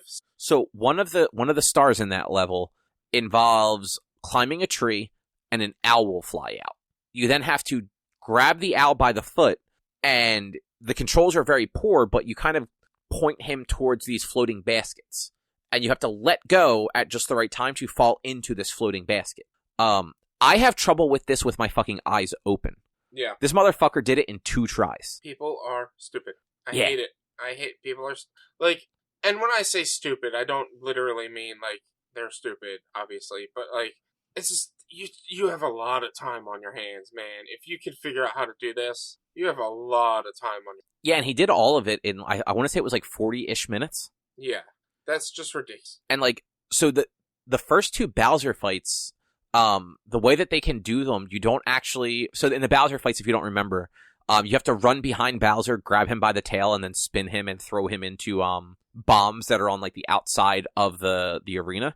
And if you miss a bomb, or if you just throw him off of the edge, he just jumps back up and he's fine. Yeah. Like he has to hit a bomb. But there's like some sort of weird workaround where if you sort of like edge him up to it by like, once you get him knocked over and you can grab his tail, you keep like picking him up and dropping him really quickly. Eventually you just sort of like slowly walk him into the bomb, and it's like a one-hit kill. Okay. I'm not sure why it works. They didn't really get into that. But that makes it a little bit easier for him, because he basically just waits until Bowser walks into him, and then just, like, invincibility frame walks through him, turns around, and starts, like, pushing him towards the other side. Yeah. On the final fight of Bowser, you actually have to hit, like, he has to get thrown into one of the bombs. Like, the fight won't finish any other way. So he was able to grab Bowser by the tail, spin him around in a circle with, like, the control stick the way you had to, and shoot him at a bomb on the first try. And then was able to go find the fucking star. It's just, I mean, the stars normally get louder the closer you get to them, so that doesn't really surprise me too much. But still knowing it, so like, he was able to get to the star and then backflip on top of it. Yeah. It's just, I hate it. I hate it so much. Like, it's so interesting to watch these people do shit like that, though.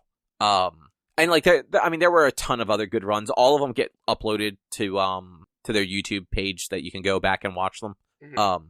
I did end up, so I watched a Pokemon run, a Pokemon Platinum run, and I got very interested in how that whole thing works, because they have ways of like basically manipulating like catch rates and stuff like that, and like what Pokemon are going to show up.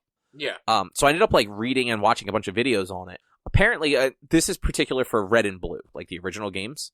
If you're speedrunning like the original generation, you're going to speedrun Pokemon Red, and part of that run involves getting a Nidoran, a male Nidoran, so that you can have a Nidoking. They have this like manipulation they do though, where it involves like walking to a certain point in Viridian City, saving the game, and doing like a hard reset of like either the console or the emulator or whatever it is you're playing on. Yeah. And then you basically buffer a bunch of inputs into it. Like you hold like up, B, and start as the game loads, and it like sets your game to a specific like RNG setting for like what the odds of like a Pokemon showing up and what the odds of those stats are. And you buffer a few other things as you're getting into the game. And then when you walk, you've played Red and Blue before, right? No, I haven't. Oh, really? So from Viridian City, Cobb. I have. Honestly, you may not have. Like, I don't know. So like when you go west of Viridian City towards like the Victory Road and Pokemon League, there's like a little patch of grass right before you kind of get on that path that has like lower level stuff, because you're still in a low level area. They basically walk a very specific path where like they make a couple specific turns and everything like that, while hitting A at very like specific intervals. And when they walk into the very first spot of grass, it is always a Nidoran with perfect stats. Okay. And it's all just like they figured out that like based on like the frame that you're on and a button input, it actually changes the probabilities in the game for the RNG that the game uses to decide things. And you can basically just do that to guarantee you get certain things. Okay. Yeah, like I watched a video where some guy was just like, yeah, like I'm going to go get a Vulpix right now. And he like did some stuff, reset his game, loaded back into it, walked into grass, got a Vulpix. And he's like, and now I'm going to go get that same exact Vulpix again. And he redid everything, and he got the same Vulpix on the exact same square. And like now he has like two of the perfect Vulpixes that he maxed out their level and whatnot. It's like, it's intricate, but it's just, I don't know. I don't find it super entertaining. But I found it more interesting to see that, because like the manipulation stuff is usually very early in the game, where like there's another. So it's not even a manipulation. Apparently, there is a path in Viridian Forest that Pokemon just don't spawn on. So if you follow this path, and it's really not all that complicated, a Pokemon will almost never spawn on those squares. Yeah. So, like, you can walk through the tall grass and never encounter anything through Viridian Forest. And there's also, like, a way to go through Mount Moon and not have any random encounters. Yeah, it's another one of those, like, you save and restart the game, you hold a button, and then you just have to follow a specific path through Mount Moon. But, like, that path also involves, like, picking up a bunch of items. Like moonstones and rare candies and stuff like that. Yeah. And yeah, like by the time you get through it, like all the Pokemon runs basically rely on like getting one specific Pokemon, and then just that's the only Pokemon you use through the whole game.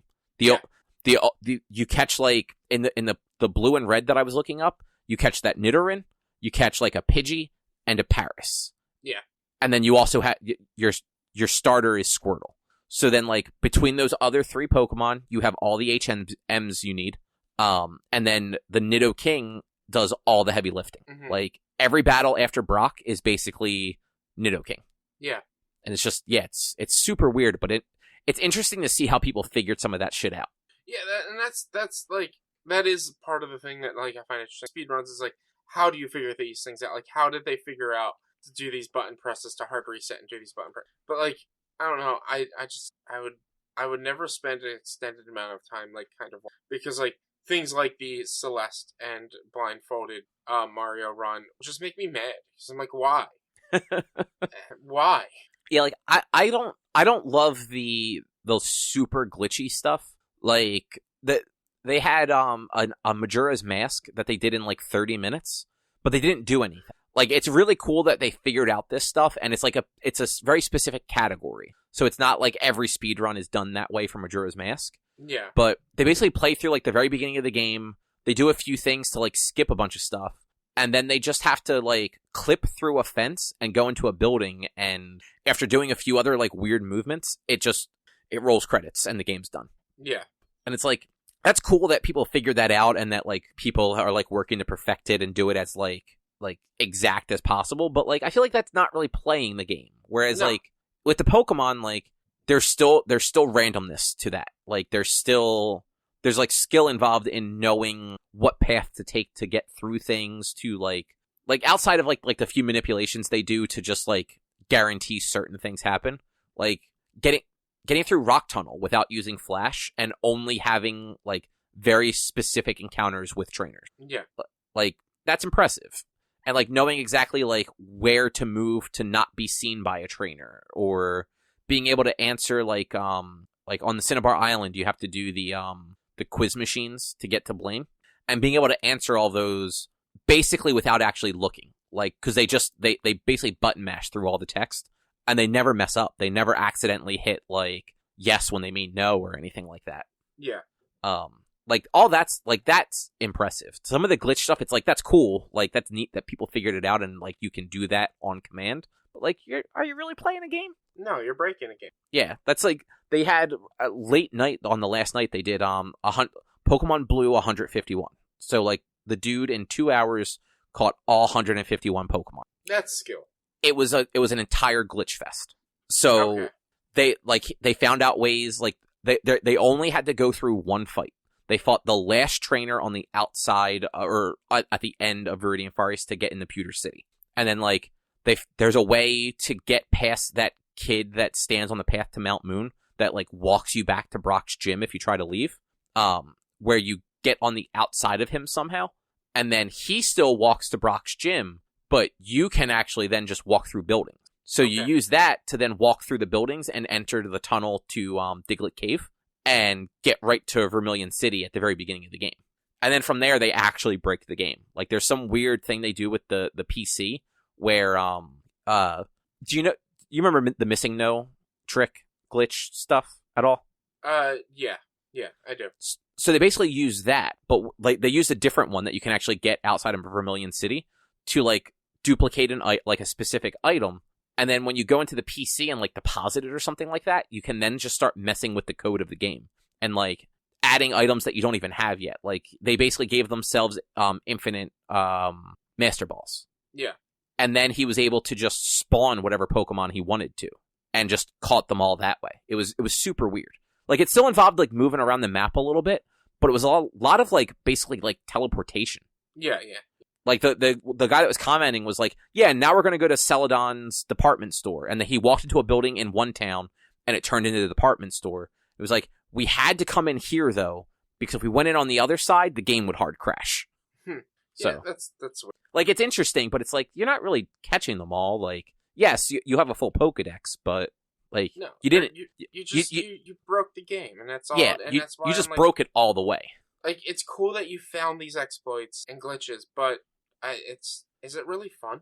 I mean, honestly, like, they seem like they were having fun with it, and I feel like those sorts of runs, at least, like, watching what this guy was doing, I think it's less about the fun of it and more about just seeing what's possible with the code of the game.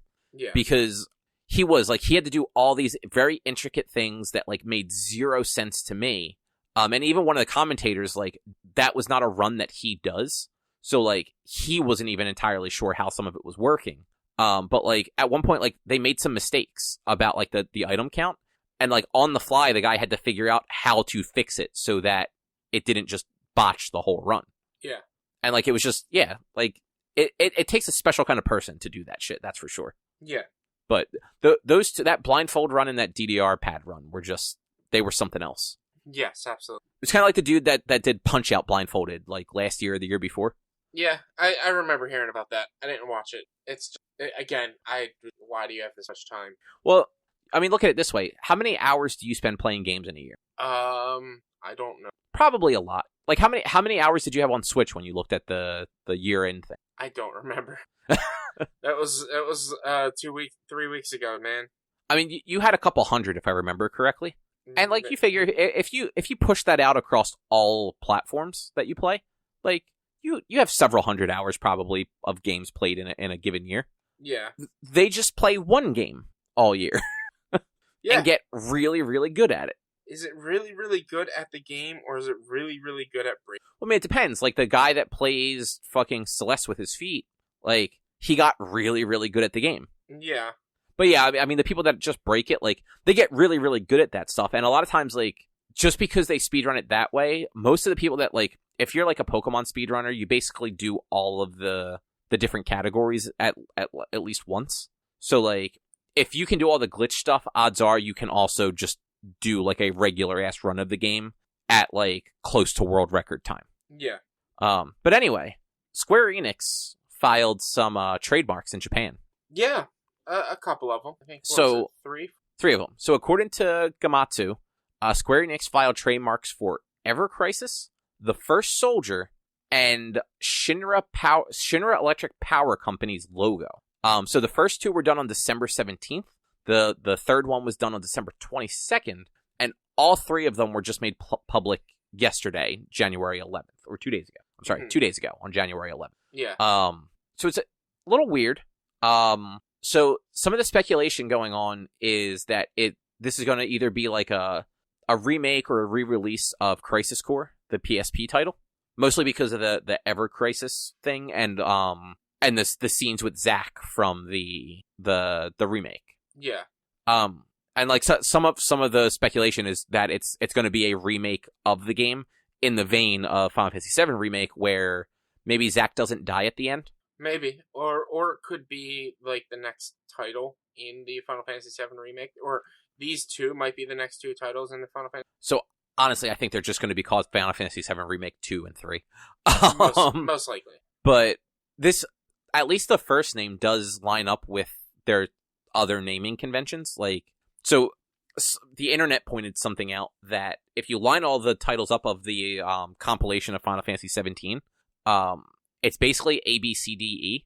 So you have, with each one followed by a C. Yeah. So you have Advent Children. Before Crisis was the mobile game that came out. In Japan only, obviously, because this was before US had cell phones that could play games other than Snake. And then after that was Crisis Core, and then you had Dirge of Cerberus, and now you have Ever Crisis. I think that's just coincidence. Probably, but at the same time, it could have been one of those, somebody at Square Enix realized it when they were trying to come up with names, and they're like, well, let's figure out a name that's EC. Maybe. I doubt it. I 100% doubt it. I do too, but I wouldn't be surprised if they tried to just roll with that. Yeah. But yeah, not much is known about that, but I really liked Crisis Core. I thought it was a good story. the gameplay was fine. It was a little weird with some of like the weird slot mechanic stuff that it did, but Yeah. it was still a good game, and it's a shame that it's sort of segregated on the PSP of all things. Yeah. Because, like, there's really no other way to play that. I'm not sure if it's playable on the Vita through, like, the PSN or anything like that, but having, like, a remake of that where you could play it on an actual console, that would be pretty cool. Find my Crisis. I mean, I think the bigger question there is, has your PSP battery exploded yet? In a Crisis Core kit and probably has Crisis. So if it has exploded, everything. Well, I mean, the game is actually probably fine. The PSP could be. The batteries basically just swell and pop. Yeah. Okay. I actually a couple months ago, I actually found a couple popped batteries, but one of them was a PSP battery. I had a box of like just miscellaneous garbage, and I was going through it, and I found an old Verizon cell phone that was a slider, like a slide phone. Yeah. It was a phone that actually had live TV functionality. Like it had like a little TV antenna that slid out of the side of it. Yeah, yeah. It was real stupid. I think I had a phone like that for. But yeah, that phone, the battery was like swollen to the point where I couldn't put the back on it correctly.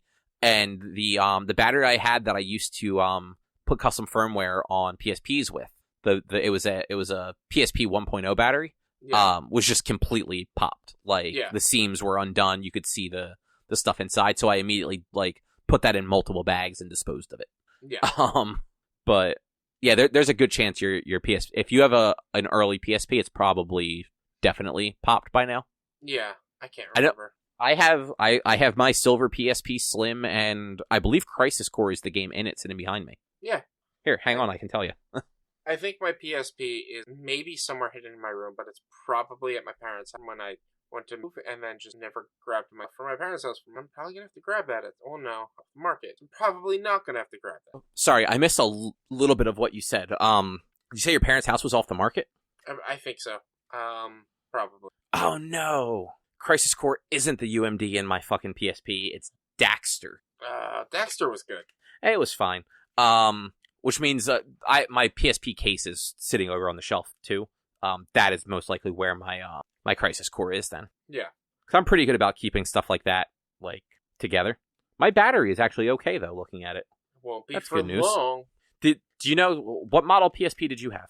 I don't remember. I don't. Was it black or silver? I think I got like the Daxter combo version, so I think. No, it was silver then. The Daxter bundle. That's what I have right here. It was silver. Also, this thing is way smaller and lighter than I remember. Yeah, they weren't that because like the silver ones were like slimmer, weren't they? Like they were the slim PSPs. Yeah. I had this. I think I had the slimmer one. It wasn't as hefty. Like probably equal weight to like the Switch, kind of. Or at least no, the big ones were equal weight to now, which is crazy because the Switch is a little bit bigger than the. I mean, the Switch is considerably bigger because like the slim PSP isn't really that much smaller, like length and stuff than the original PSP. It was actually it was a little thinner. Yeah. But like I don't know, like this, it's been so long since I actually picked this up and like held it like an actual game thing. Like I forgot just how tiny and light it really was, especially compared to like the Vita. Like the Vita is actually pretty chunky. Yeah. Oh, and it's got that analog disc thing. Like it didn't have an analog stick; it had like the analog pad. Yeah, it had the nub. Kind of it had the nub. Yeah. Well, I wouldn't call it a nub. Like the 3DS had the nub. This is actually like a full disc that kind of like spun all the way around. It's weird. It worked though.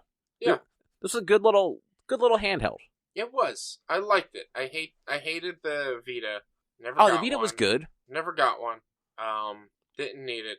The Vita was a good platform. The Vita was a good platform too. I wouldn't be able to say. Well, that's your problem. I'm saying it. I'm not able to agree with it. So this is a little bit of just like added news real quick. I just saw it on the internet. Apparently Trogdor is officially old enough to vote. Sure. That video from Homestar Runner, that Strong Bad Email came out 18 years ago today. I mean, that makes... It's weird, though. Like... Because that would be 99, right? Yeah. And I didn't get into Homestar Runner. No, not even close. No, it would be... It is close. Don't say not even close. 2003 was 18 years. See? That's close. 4 years. It's close. Look, I had a long day, okay? I'm starting to get hungry now. 1999 was 22 years ago. Look, I just did reverse math pretty badly, okay? That's all. Just let But me yeah, I do mean, it. honestly, it's crazy to think that it's that old. Yeah, I mean, a little bit. I'm not too shocked, but like it makes sense to me that I'm not like blown away by it. I also wasn't big on Homestar Runner when I was young. I mean, I wasn't big on it, but like that stuff was everywhere, like Trogdor. Yeah.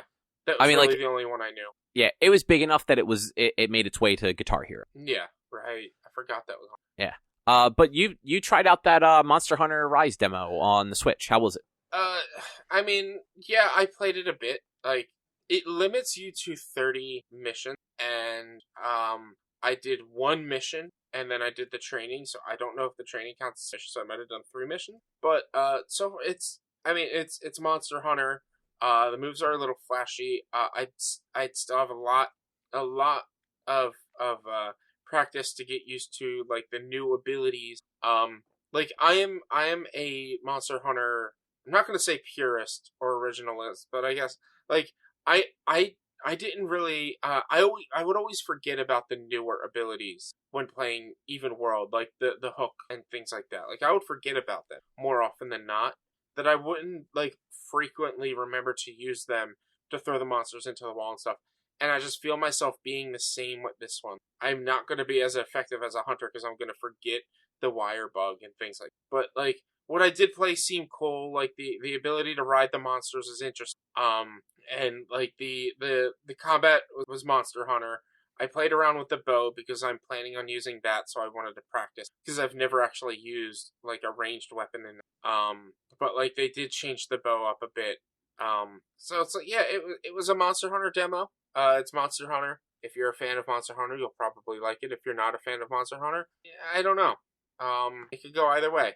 But it is a free demo. It's available through February or into February. And we assume they're going to release a second one leading into the game in March. So this is actually just regular Monster Hunter gameplay. It's not like a different style.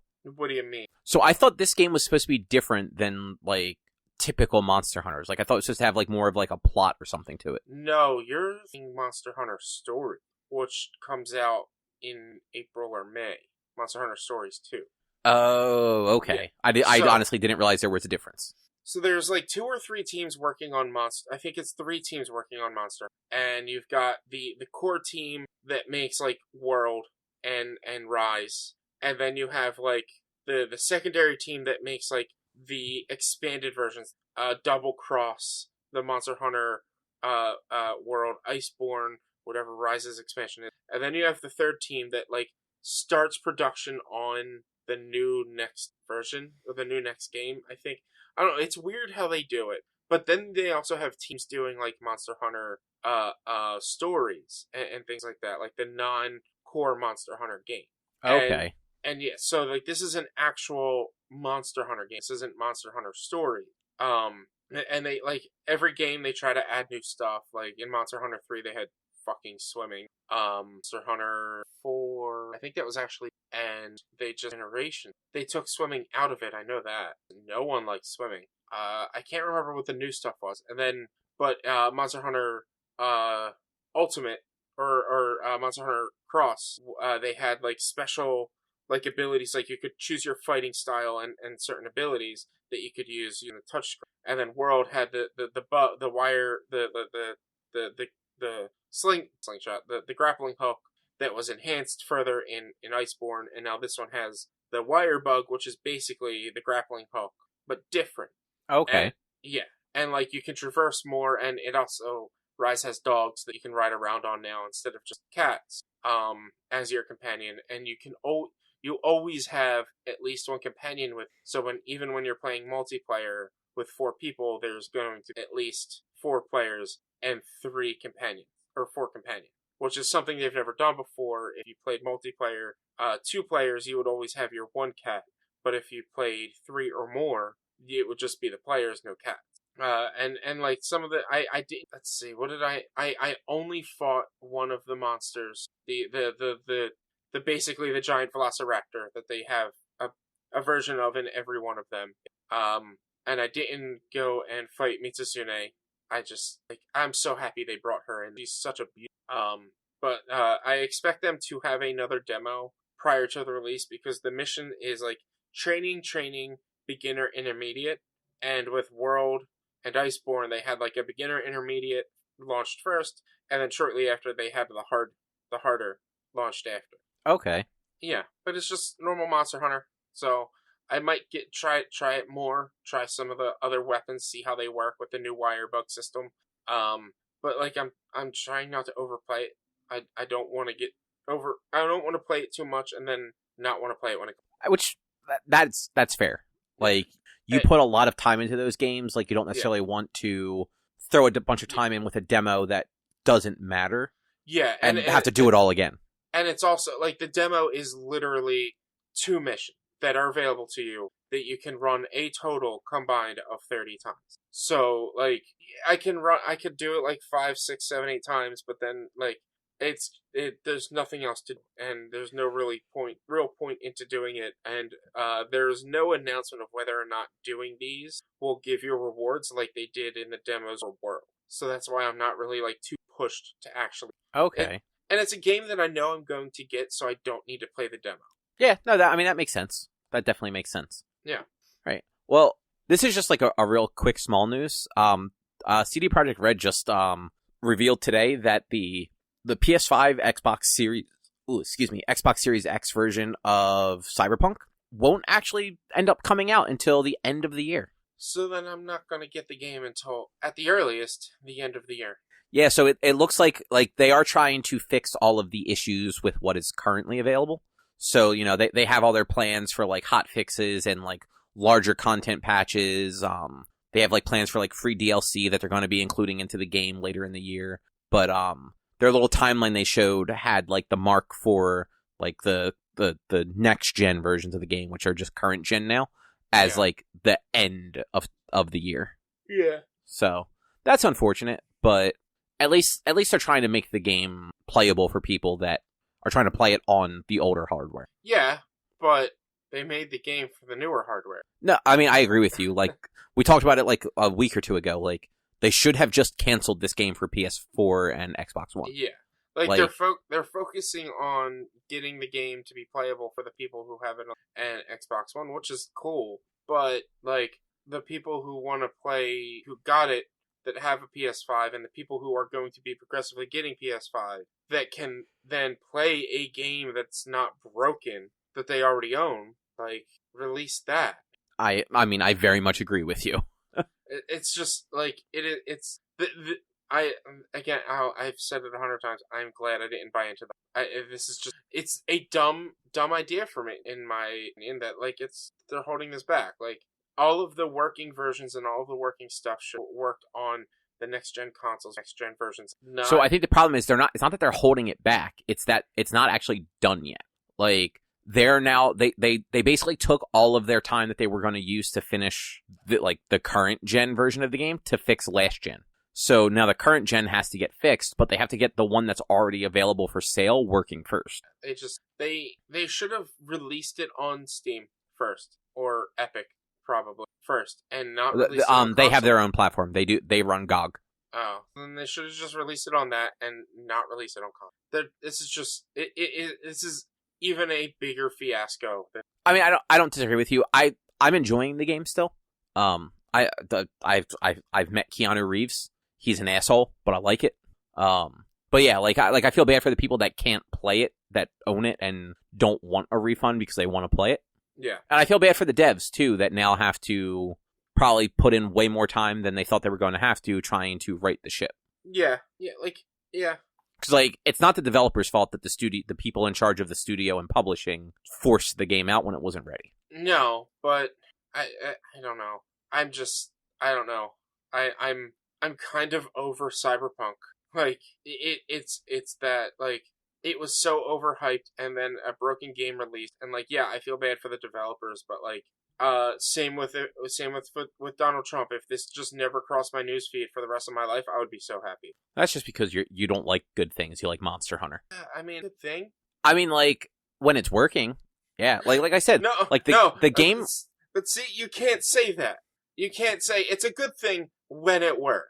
Because it's then not a good thing, because it then doesn't always work. So it works fine on my Xbox Series X. Yeah, for now. You'll something on, and yeah, so it's a good thing for you, but it's not a good thing for the masses. Yeah, but I don't fucking care about other people. Well, you're This is America, son of a bitch. Oh, jeez, don't get me started, America. So I got Crash Bandicoot 4. Okay. I have it on Xbox. Erica, for one of the things she got me for Christmas was like an Xbox gift card. Yeah. Just because like there weren't a lot of new games out to get, and she's like, I wanted to get you more games, but like I didn't know what else to get, so I got you this so that you can just like pick something out off of the digital store. Yeah. And Crash Bandicoot happened to be on sale during like their winter sale stuff, so I used the gift card on that. Because I always liked those games, and I was interested in Crash Bandicoot. I just wasn't like $40 interested in Crash Bandicoot. Yeah, I get it. But free is good. And I like it. I'm not real far into it. I just started playing it last night. I thought it auto-installed on my console, but apparently it did not. So when I went to play last night, it wasn't there, so I had to start downloading it. Because Erica had her monthly managers meeting, which is like 2.5 hours or so. So like I usually use that time to just like play something for a little while. Yeah. And I intended to play like Crash Bandicoot for like 2.5 hours. I ended up playing like an hour or so of Cyberpunk, and then when Crash hit the ready to play stage, I booted that up to check it out. Yeah. Unfortunately, at that point, you could only play the first 2 levels. And then once it fully installed, actually this afternoon, I played the next like 4 or 5. Yeah. It's cool though. Like it's definitely a callback to like the old games. Crash gets woken up on the beach by Aku, I believe his name is, the little floating mask dude. Basically saying like, hey, there's something fucking wrong, dude. We gotta go. There's a few cool little Easter eggs on the beach. If you walk towards the water, there's a Spyro like pool floating near like the edge of the beach. And if you spin near it, it'll just float off into the water. Okay. And there's like a tube TV sitting near where Crash was sleeping that if you spin attack it, every time you spin attack it, it changes to a different Crash game, like just the logo screen. But so it goes Crash 1, Crash 2, Crash 3, and then Crash 4. If you do it all 4 times, you get an achievement. Nice. Yeah. But otherwise, like it plays a lot like the old games. In the first 2 levels, it's that same sort of you're either running straight, you're running at the camera, or you're doing like a little like side scrolly back and forth stuff. It looks really nice though. Like it's a very pretty game. It's got that level of difficulty that Crash games had just because of the perspective, like the forced perspective you have. Yeah. Like, it's not always easy to tell if you're going to make a jump the way that the camera is situated, and you can't really control it. Once you beat the first 2 levels, though, is when, like, the rifts and everything start opening up, that are, like, cracks in space-time or something like that, which is very similar to what, Ratchet and Clank are going to be doing. Yeah. But so I went to, like, the first world and played some of that, and you get, like, a different mask dude who's, like, I forget the words they use for it. Like, he's, like, a quantum mask or something like that. He's, like, blue and kind of see-through and glowy. Yeah, don't each of the masks have, like, different abilities from what I've seen? Yeah, so when you have this mask, and, like, you don't have to, like, go finding it. It's just available when you need it. You have the ability to basically, like, warp the reality. So you'll see these, like, floating blue, like see-through blue floaty things that if you pull the right trigger or I think hit Y, it changes them to like a solid object, but it'll change something else to a see-through floaty blue thing.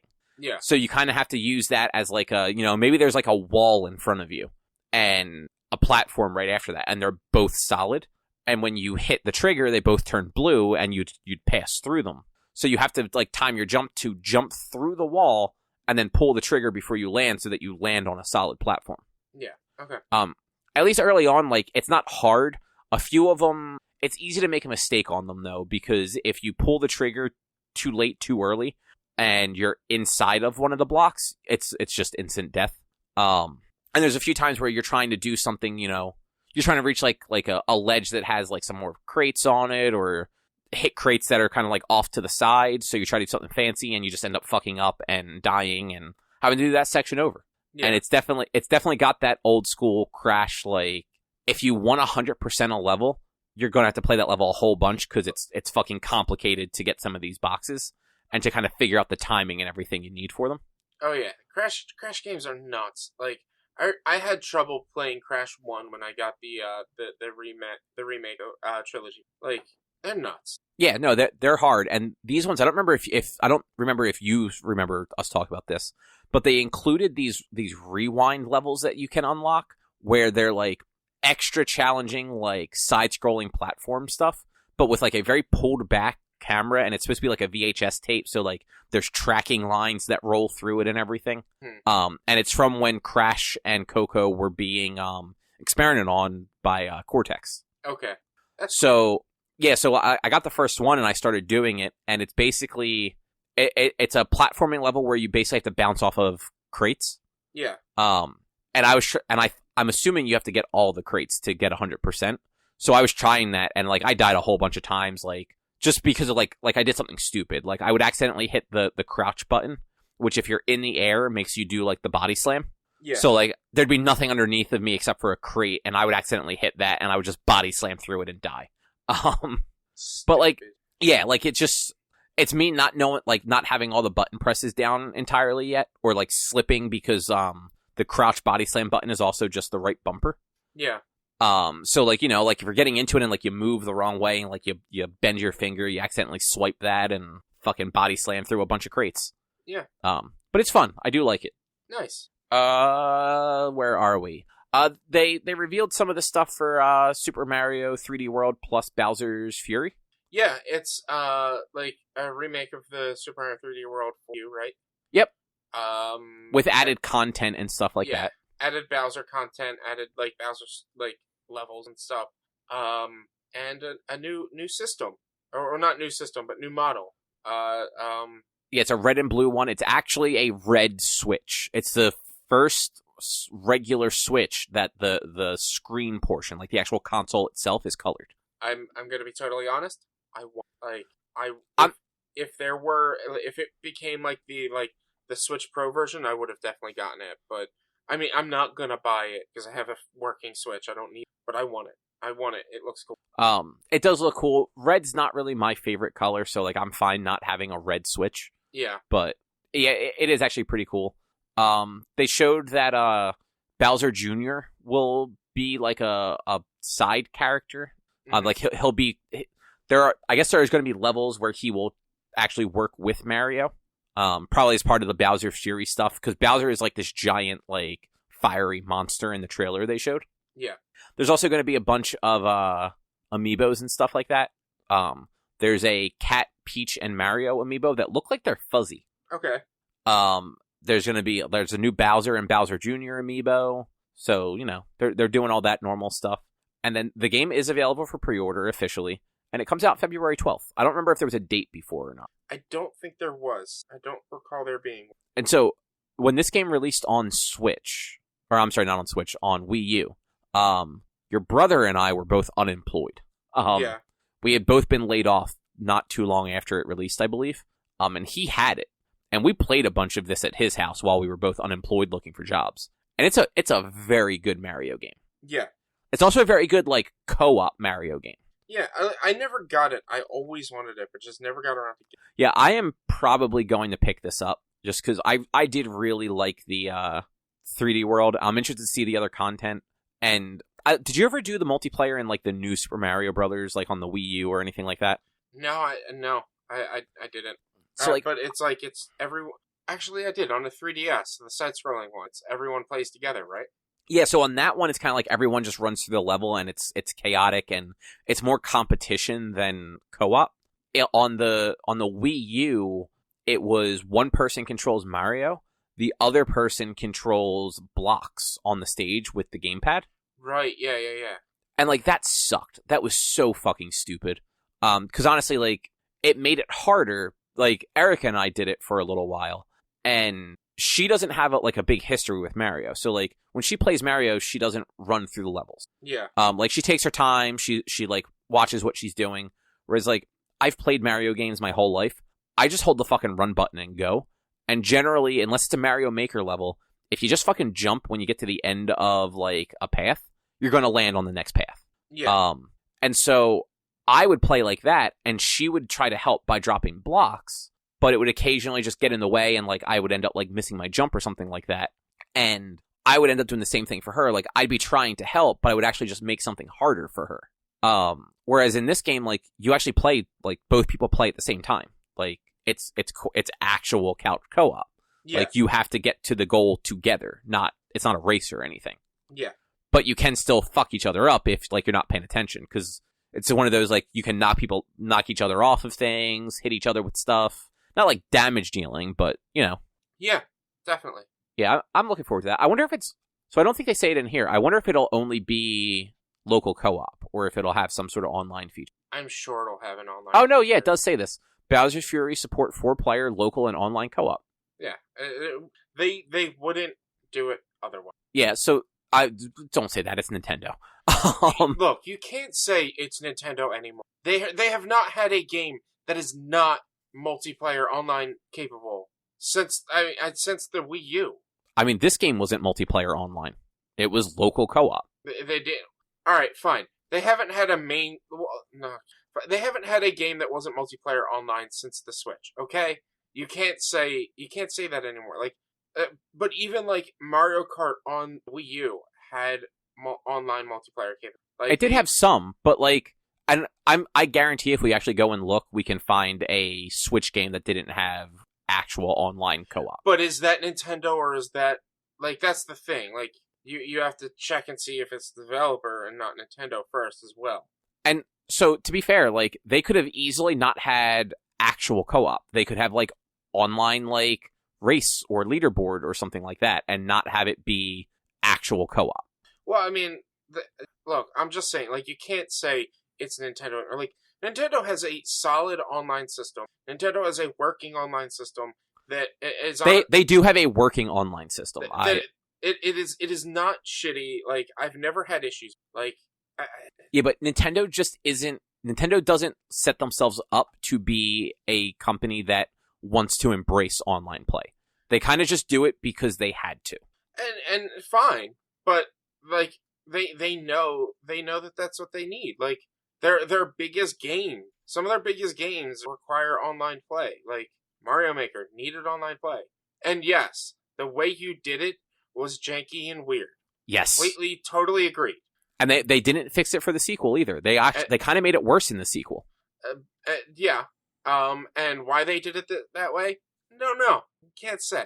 But they still had online capabilities and online sharing capabilities, online play capabilities. Like, I've played a lot of games that like you wouldn't expect would have online capabilities or would need online capabilities. And even with the Wii U, there's even like third-party games like Xenoblade Chronicles X had really good online capability.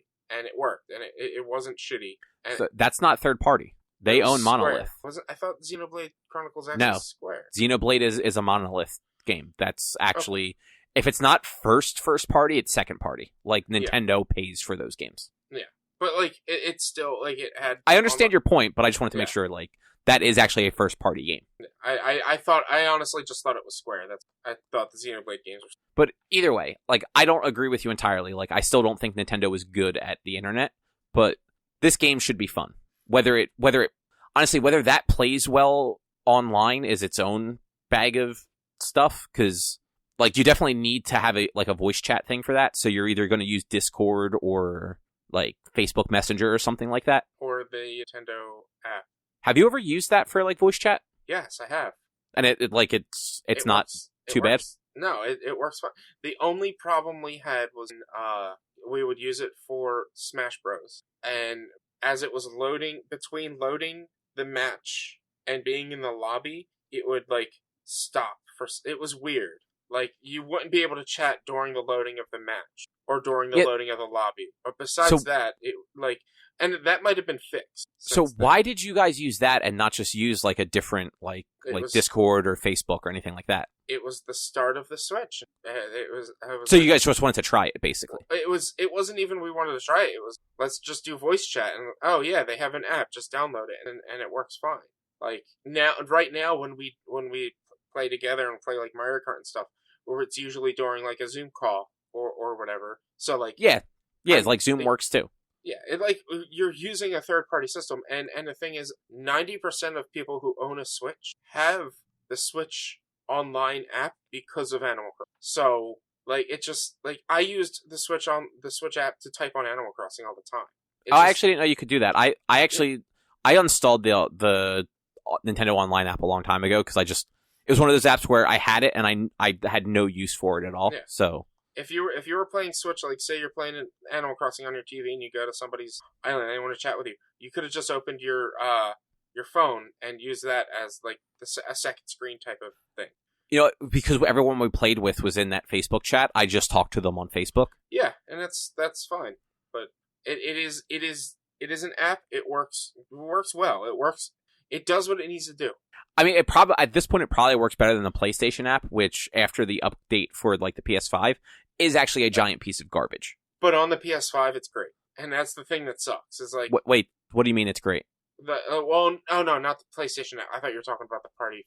Oh yeah, no. Apparently that stuff's great on the console, but like the app in the store for the PS5 is straight garbage.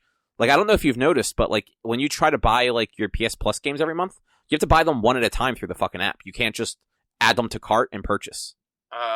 Like on your phone, I haven't done it for the PS5 on one. But like there's only been two months where 3 months, I guess now, where there were available games. Even on the PS4, I only opened the store on the console once, like right when it came out. It was just such a bad experience that I just never did it. Yeah. I did everything through the web store because the app didn't have a functioning store. But now like the web store tends to just not work at all when you're trying to get your PS Plus games. Yeah. At least for me. So I have to do it through the app. But the app you can only do one game at a time. So like you literally have to go in there and do add to library, check out, then go back and do the next game, like one at a time. It's like it doesn't take that long, but it's fucking stupid. Like I used to be able to just go onto the website, add all the games that were free to my cart, and then check out and be done with it. Yeah. Anyway, Disney made some changes to their stuff for gaming. They did. For gaming. They definitely did. So they've created a division called Lucasfilm Games. And that's going to kind of be the banner under which like the Star Wars and other Lucasfilm property video game stuff lives. Yeah. Not sure why they didn't just call it LucasArts. I don't. Like that's a well-known brand right there that you could have fucking just kind of piggybacked off of. Yeah. Yeah. And then there was a statement that was posted on StarWars.com that read, Lucasfilm Games is now the official identity for all gaming titles from Lucasfilm, a name that encompasses the company's rich catalog of video games and its eye toward the future, which is as fucking marketing as it can get. Yes. So that's kind of like the company news. To kind of go along with this, we have Ubisoft, their studio Massive Games, who are the devs behind The Division that you've been playing lately. Yeah. They are working on a new story-driven open-world Star Wars adventure. Yes, I heard about this. Eric had a conversation in one of our group chats about it. I didn't actually get to read the conversation because I was busy dealing with work. So it's actually kind of cool. The Division is at least a little bit different than that general Ubisoft mold. So at least like Massive doesn't necessarily fall into the Assassin's Creed, Far Cry, like climb a tower, get more map kind of path that a lot of Ubisoft games go in. Yeah. So, and being that they're calling this a story-driven open-world adventure, I doubt it's going to be as sort of like games as a service as The Division is set up to be, or live service game is probably a better term for The Division because it doesn't require you to spend money, but it is a live game that like. Yeah, I don't know because Division is story-driven, like. Oh no, it definitely is, but it's also for The Division. I'm not saying games as a service as like a negative because they're actually one of the ones that actually like, in my opinion, they do it okay. They do it right, like them and Monster Hunter, but Monster Hunter, I guess you could say it was them and Monster Hunter. They did it really well. And I would even go as far as to say, like, Avengers does it pretty decent. But, like, we're still waiting for them to actually have the full game fixed and start constant content to be able to say whether or not they do it really good. But, like, for what we've gotten so far, I'm not upset with it. At least Avengers. Yeah, and, like, I'm interested to see what Massive will do with Star Wars, and just the wording of a story-driven, open-world Star Wars adventure makes me wonder if they're... I get the feeling that it's not going to be a live service game the way The Division is. Like, you can play The Division solo, but it's kind of a bad experience if you do. Like certain things play fine by yourself, but there's definitely missions and like the late game content and stuff like that it's not meant to be played alone. Yeah, you're it's like the multiplayer, the raid content and stuff.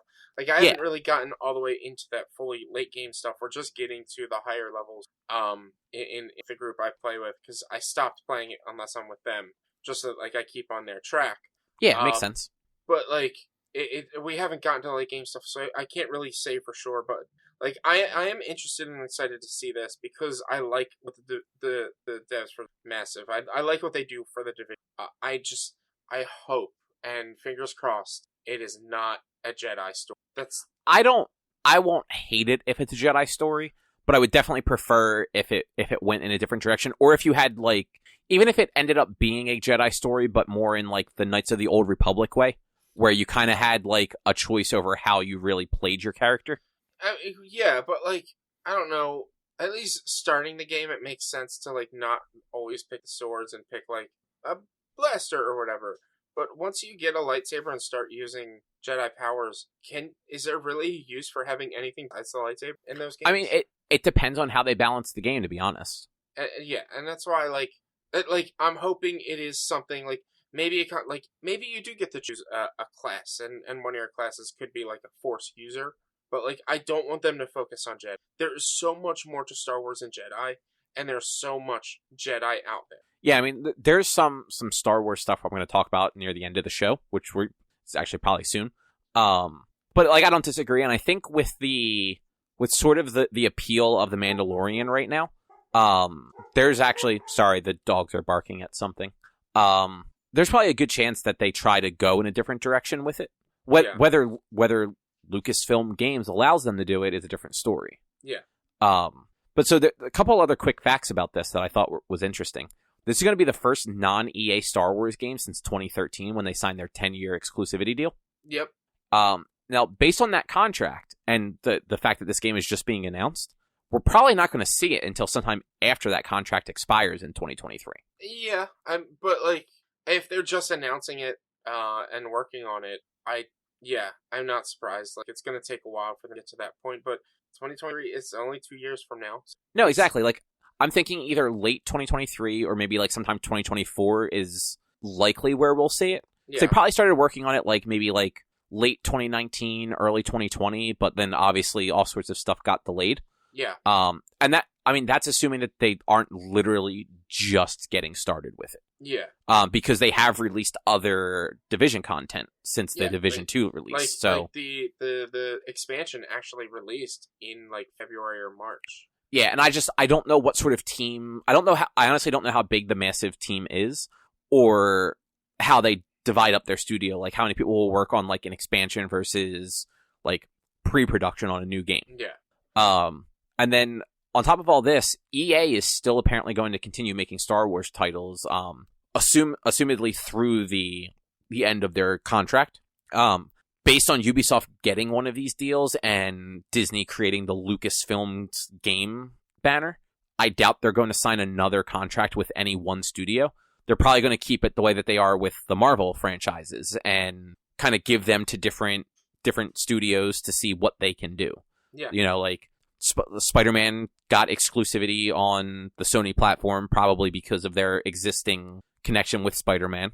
But then, you know, Avengers went to Square Enix. Yeah. So, you know, it can get tossed around a little bit. Yeah, and I say good, because I'm tired of having shitty EA Star Wars. I mean, shit. What was that game? Fallen Order. 2? Huh? No, Jedi Fallen Order was actually real. Like, that game is good. It's got a little too much of, like, the Soulsy combat for me, so I'm just not very good at it. But I really enjoyed, like, the story and the setting and all for it, and if I ever get a PlayStation 5, I'm assuming they'll ever exist in the wild, I intend to finish that game without load times. They also, I believe, just announced PS5 up.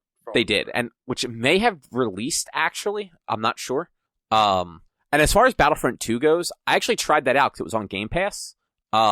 It's a very pretty game, and it seems to actually have like a cool story concept. It does not play well, though, in my opinion. Like, the shooting was not good. Like, it was bad in first person, and it was awkward in third person. Like, I did not have...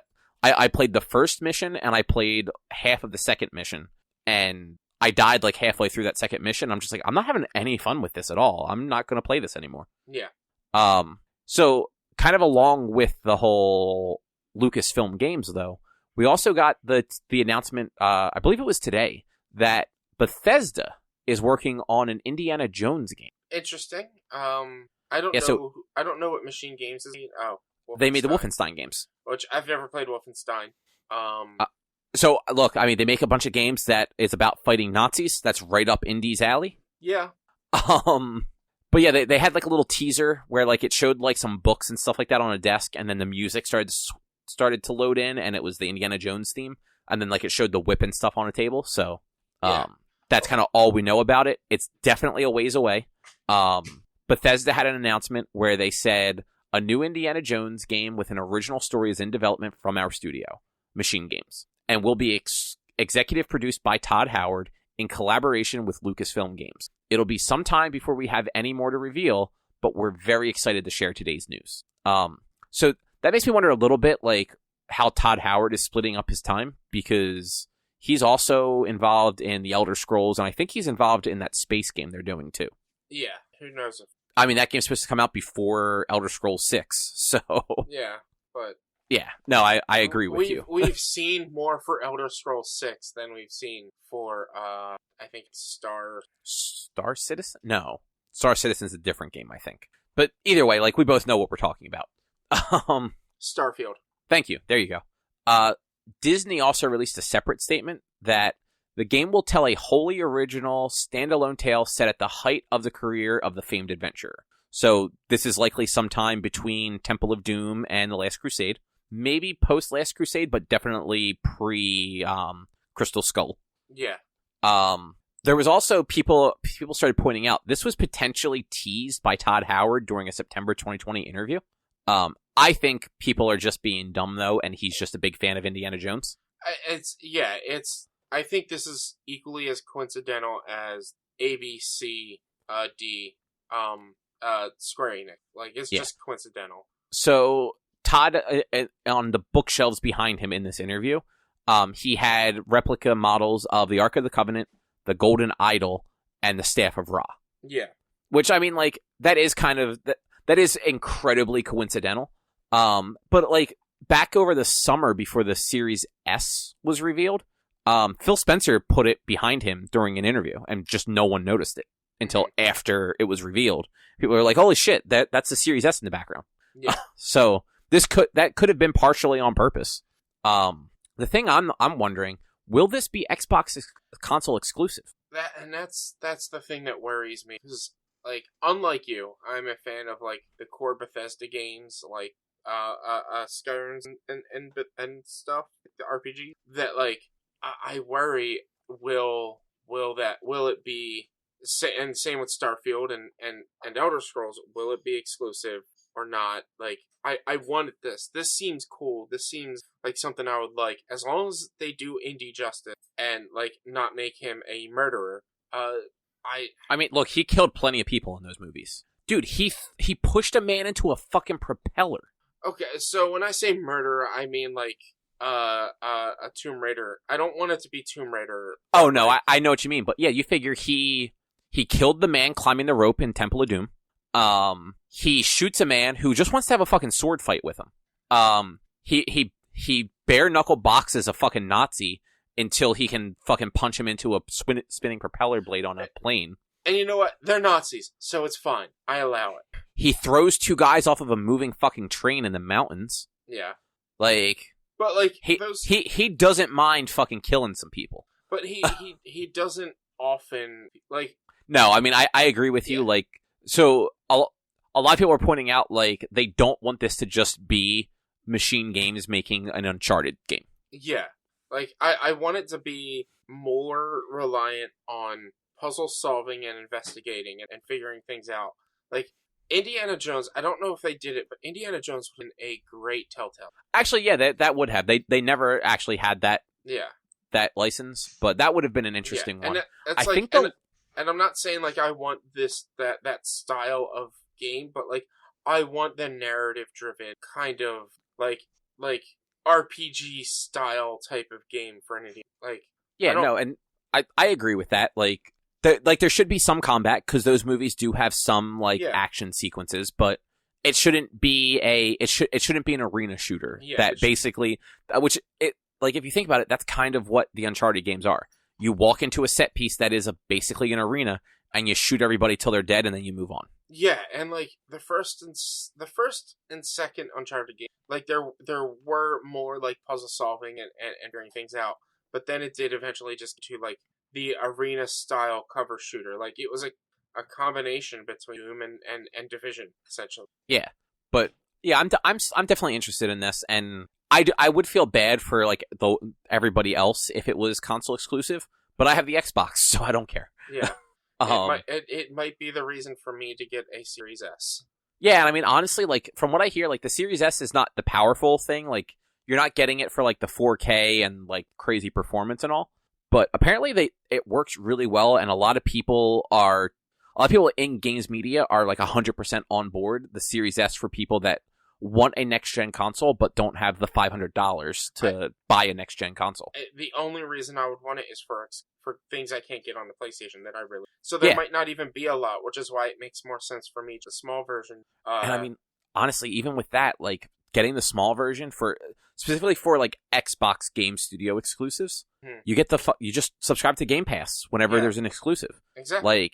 Like you save so much money that way, and even, like, if you just keep an eye on Game Pass, there's even just the chance where it's like, oh, there's a game coming out that you're interested in, but you're not $60 interested in. Yeah. It's going to be on Game Pass. So you subscribe to Game Pass for a month, and you play that game, and then you're like, cool, I got to play this game, and it didn't cost me $60. And then I'd also be able to play games like Impact, where, like, it's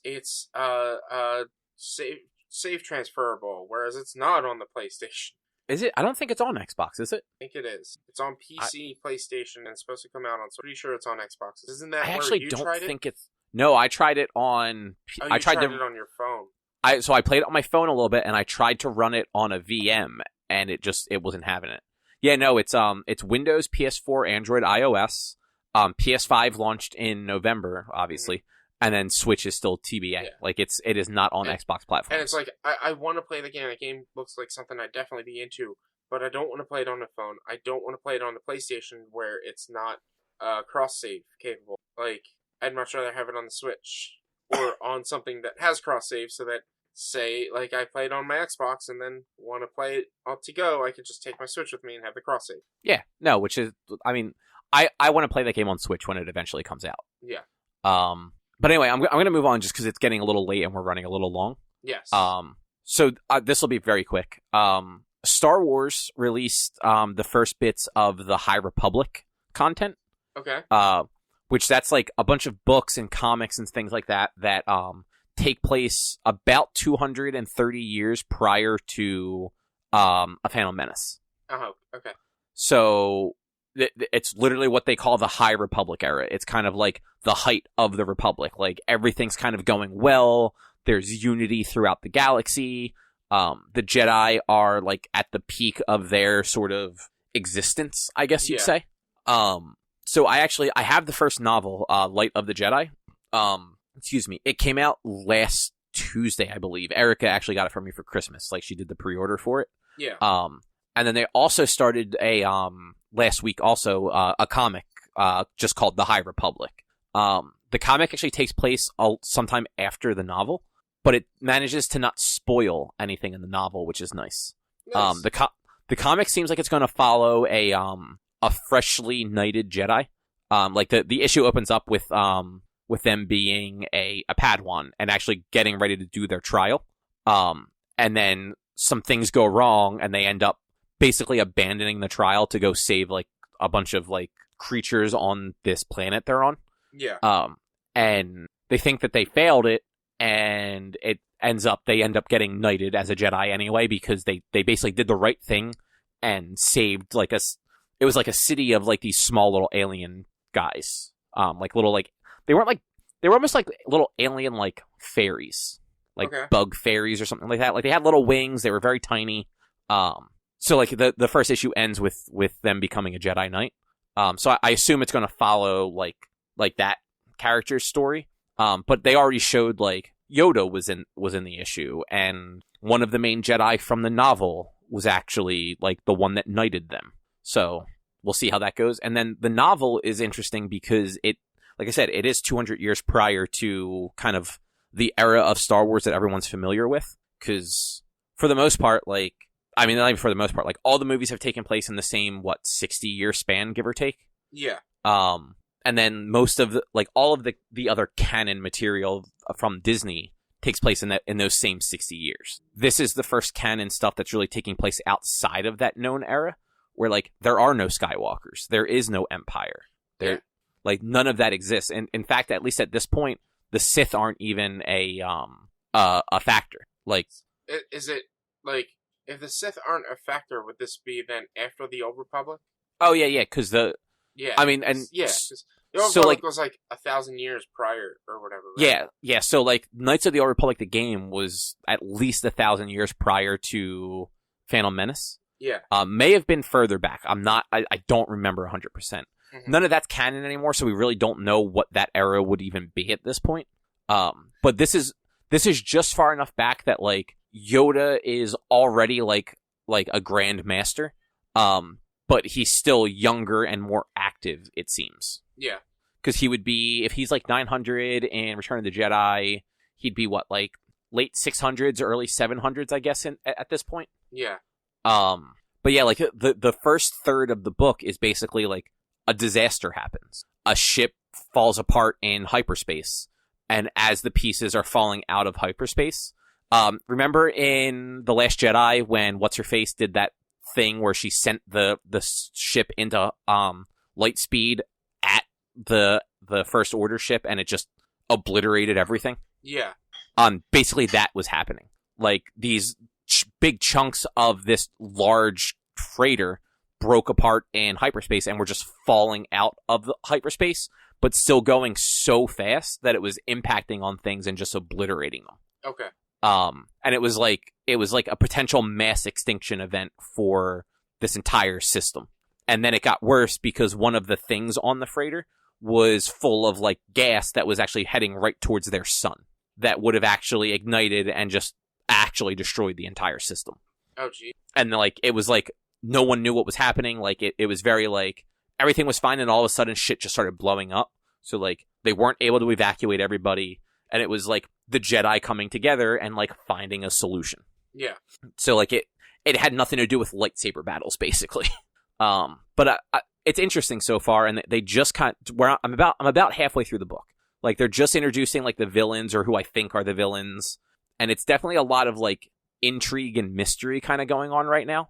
But it's different than a lot of the Star Wars books I'm used to, because I'm used to reading the books that involve like the Skywalkers and the Solos and all those characters you're familiar with from the movies. Yeah. But yeah, so far the High Republic stuff is definitely interesting, and they have a whole bunch more content scheduled throughout like the next 2 years. More like adult level novels, some of like the junior, like the Goosebump size novels, and then some like middle grade novels. Yeah, that's pretty sweet. Like, I'm happy they're finally expanding a universe that has so much more than Skywalker. Yeah, exactly. But otherwise, to wrap things up, we'll do our regular weekly kaiju. You watched Godzilla versus Mechagodzilla. Yes, Godzilla versus Mechagodzilla, and honestly, I think this was probably one of the best ones yet. I'd probably rank it high up on my list, if not number one. It was really... Now, is this the last one of this era, or is the next one the last one? The next one is the last one. It's called The Terror of Mechagodzilla. Oh, okay, so two Mechagodzilla in a row. That's right, I forgot you mentioned that. Yeah. They tended to like do multiple of that monster in a row each time they, with the exception of Hedorah when they had its one-off. Like every time they incorporated a monster, they had multiple of that monster. Because Okay. no, I don't think Gigan. I had to look it up because I can't remember all the monsters that were in Mechagodzilla. But this one had a really interesting and intriguing, like, human-based storyline and overworld storyline. It wasn't really too over the top, in my opinion. It introduced a new monster, or two, technically, I guess you could say two new monsters, with Mechagodzilla and King Caesar. And King Caesar was a good guy that I don't think they ever talk about again. I don't even know if he has anything beyond just that, beyond that one film. Like, he's never been in anything else after. Okay. Oh, no, he's in Terror, but it's stock footage. Oh, apparently he's in Godzilla Final Wars. But it was, in my opinion, the best Godzilla so far. It was fun. The action story was interesting. The everything behind and about Godzilla and, like, Mechagodzilla was interesting. It all combined really well. It wasn't necessarily too over the top, but it was campy enough. Like, it was just enough campiness, I guess you could say. And it was by far, like, one of the best, if not my favorite, of the Godzilla movies that I've seen. Like, I really enjoyed it. And the best part, the first one since Destroy All Monsters, besides Godzilla vs. Hedorah, that didn't have stock footage. Wow, really? Yeah. So it's the first one technically in 1, 3, almost 5 films. Unless I couldn't fully remember, but it wasn't. So, like, Godzilla vs. Hedorah, I kind of count, like, as an offshoot, not a full-on movie, because, like, there is no mention of any other monster. It is just, like, kind of its own anomaly of a film. And it was made more as a story, or more as a, like, warning for, like, stop polluting, and less of a Godzilla kind of thing, in my opinion. Right, I remember that. So, like, when I say, like, it's, like, this is the first one since Destroy All Monsters with no stock footage, like, I mean when they include additional monsters. Like, Destroy All Monsters had a ton of monsters, and then Godzilla vs. Gigan, like, Anguirus had a bunch of, a handful. Anguirus and King Ghidorah had, like, they showed the same death scene for King Ghidorah from Destroy All Monsters in Godzilla vs. Gigan. Like, is it super noticeable, or is it just because you're watching them, like, basically back to back? Probably because I'm watching them back to back, because Destroy All Monsters was from 68 and Gigan is in 72. So there's 4 years between that. So, like, it kind of makes sense to, like, that, like, okay, they're, like, they can use some of that footage. But then, like, the biggest defender that I would call, like, an issue in these is between Godzilla vs. Gigan from 72 to Godzilla vs. Megalon in 73. They used one of the scenes in Godzilla vs. Megalon that was in Godzilla vs. Gigan, destroying a building that was a main focal point in Godzilla vs. Gigan, as Godzilla is throwing Gigan onto the... That's actually kind of funny. Yeah, it's hilarious, but at the same time, it takes you out, because it's like, and like, I liked Godzilla, like I was iffy about Godzilla vs. Megalon. I was like, like, they used too much stock footage, which kind of really took me out of it. And, like, if you look at the wiki, Anguirus and Rodan are, like, credited for a bunch of these that, like, they weren't really in. It was literal stock footage from Destroy All Monsters. Like, I enjoyed, not saying it was better, but I enjoyed Son of Godzilla, I think, more than I enjoyed Godzilla vs. Megalon. And it's mostly because of the stock footage. There was none in Son of Godzilla.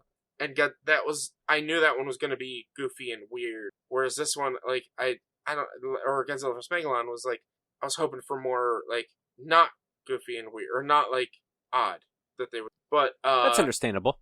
But, like, so Godzilla vs. Mechagodzilla, like, no stock footage, at least as far as I can remember, no stock footage. And it's just overall just enjoyable film, and, like, it really kept me in. The action was good. Like, it was funny when they first introduced Mechagodzilla, because it's alien. Why did they bring Mechagodzilla? Were they just trying to take over the planet, I guess? I mean, I didn't watch it. I don't know. I'm trying to remember myself. I think they were just trying to take over Earth and make it their own. And I'll get into the aliens in a second, but, like, they were able to disguise Mechagodzilla as like Godzilla, like put like scales on him and everything. So it's like when you first get introduced to Godzilla in the movie, he has a different roar, and it's like, this is weird. And I mean, knowing Godzilla's roar, I mean, it was like, oh, that's Mechagodzilla. That's definitely Mechagodzilla. And like, Anguirus ends up fighting Mechagodzilla because he's destroying, even though he thinks he's Godzilla, but because he's destroying like a city, and they start breaking parts off of him to where you can see the shine coming off through his to show his metal body, and eventually he just takes it all off. They introduce, like I said, the new monster King Caesar, who is like a guardian of a town, and like you could only summon him at certain times, and they had to like do specific things to uncover him. But King Caesar was pretty cool. He was you just look him up. Let's see if I can. He is like, he's got kind of like a wolf face, but like dog ears. And like, I don't know, I like him. I like his character. He's bipedal, and he's got like big claws. I don't know, I think he's really cool. I like him. And then it's the human story. At one point, they find a piece of metal from Mechagodzilla, and they ask one of the lead scientists, like, what is this? And he looks at it. Oh, it's space titanium. Space titanium. Yeah, it's space titanium. Because he's the leading scientist in space and extraterrestrial artifacts. He just, this is space titanium. I loved it. It made me crack up. And then the aliens themselves looked human. I mean, it's cheaper just to make them look human. But when they killed them, they turned into apes. Like Planet of the ape masked apes. Well, that's just fucking weird. Yeah. It made like no sense to me. But it was just like, it was overall a really, and so like I was happy to watch it. I was excited to watch it, and it's making me look forward to Terror of Mechagodzilla, which that one released in '75. From what I have read, it has some stock footage, but only of King Caesar. So it's not a bad thing. It's probably like this happened previously type of. But then. That's the last Godzilla movie until 9 years. And that's... And so that's... What did you just say that one was called? Terror of Mechagodzilla.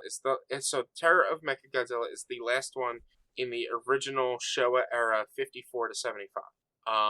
And then there's like a decade gap between that one and the next one. A 9-year gap, and the next one is The Return of Godzilla in 1984. And then there's not another one after that for another 5 years. So, like, knowing that none of the next ones were on HBO Max, I started looking around. I actually ended up buying the Blu-ray of The Return of Godzilla because it was like under $20. I was going to buy the Blu-ray for Godzilla vs. Biollante, which was $89, which is the one after The Return. But the cheapest I could find is about $50.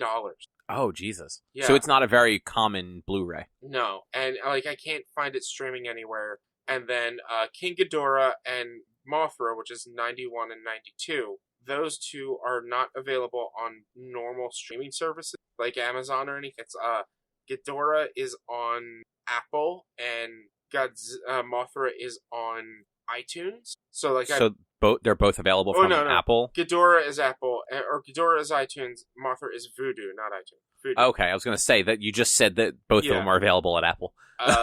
So like I was looking for ways to watch those three, but I have found ways to watch Ghidorah and Mothra. They're both on full version. Oh, that works. I haven't been able to find Biollante, and that's one I really want to watch. But like, I'm sorry. I'll do whatever I can for my craft, but I'm not willing to spend $60 on a Blu-ray that I might not even. Yeah, no, I don't blame you. Like $60 for a single movie is never worth it. Yeah.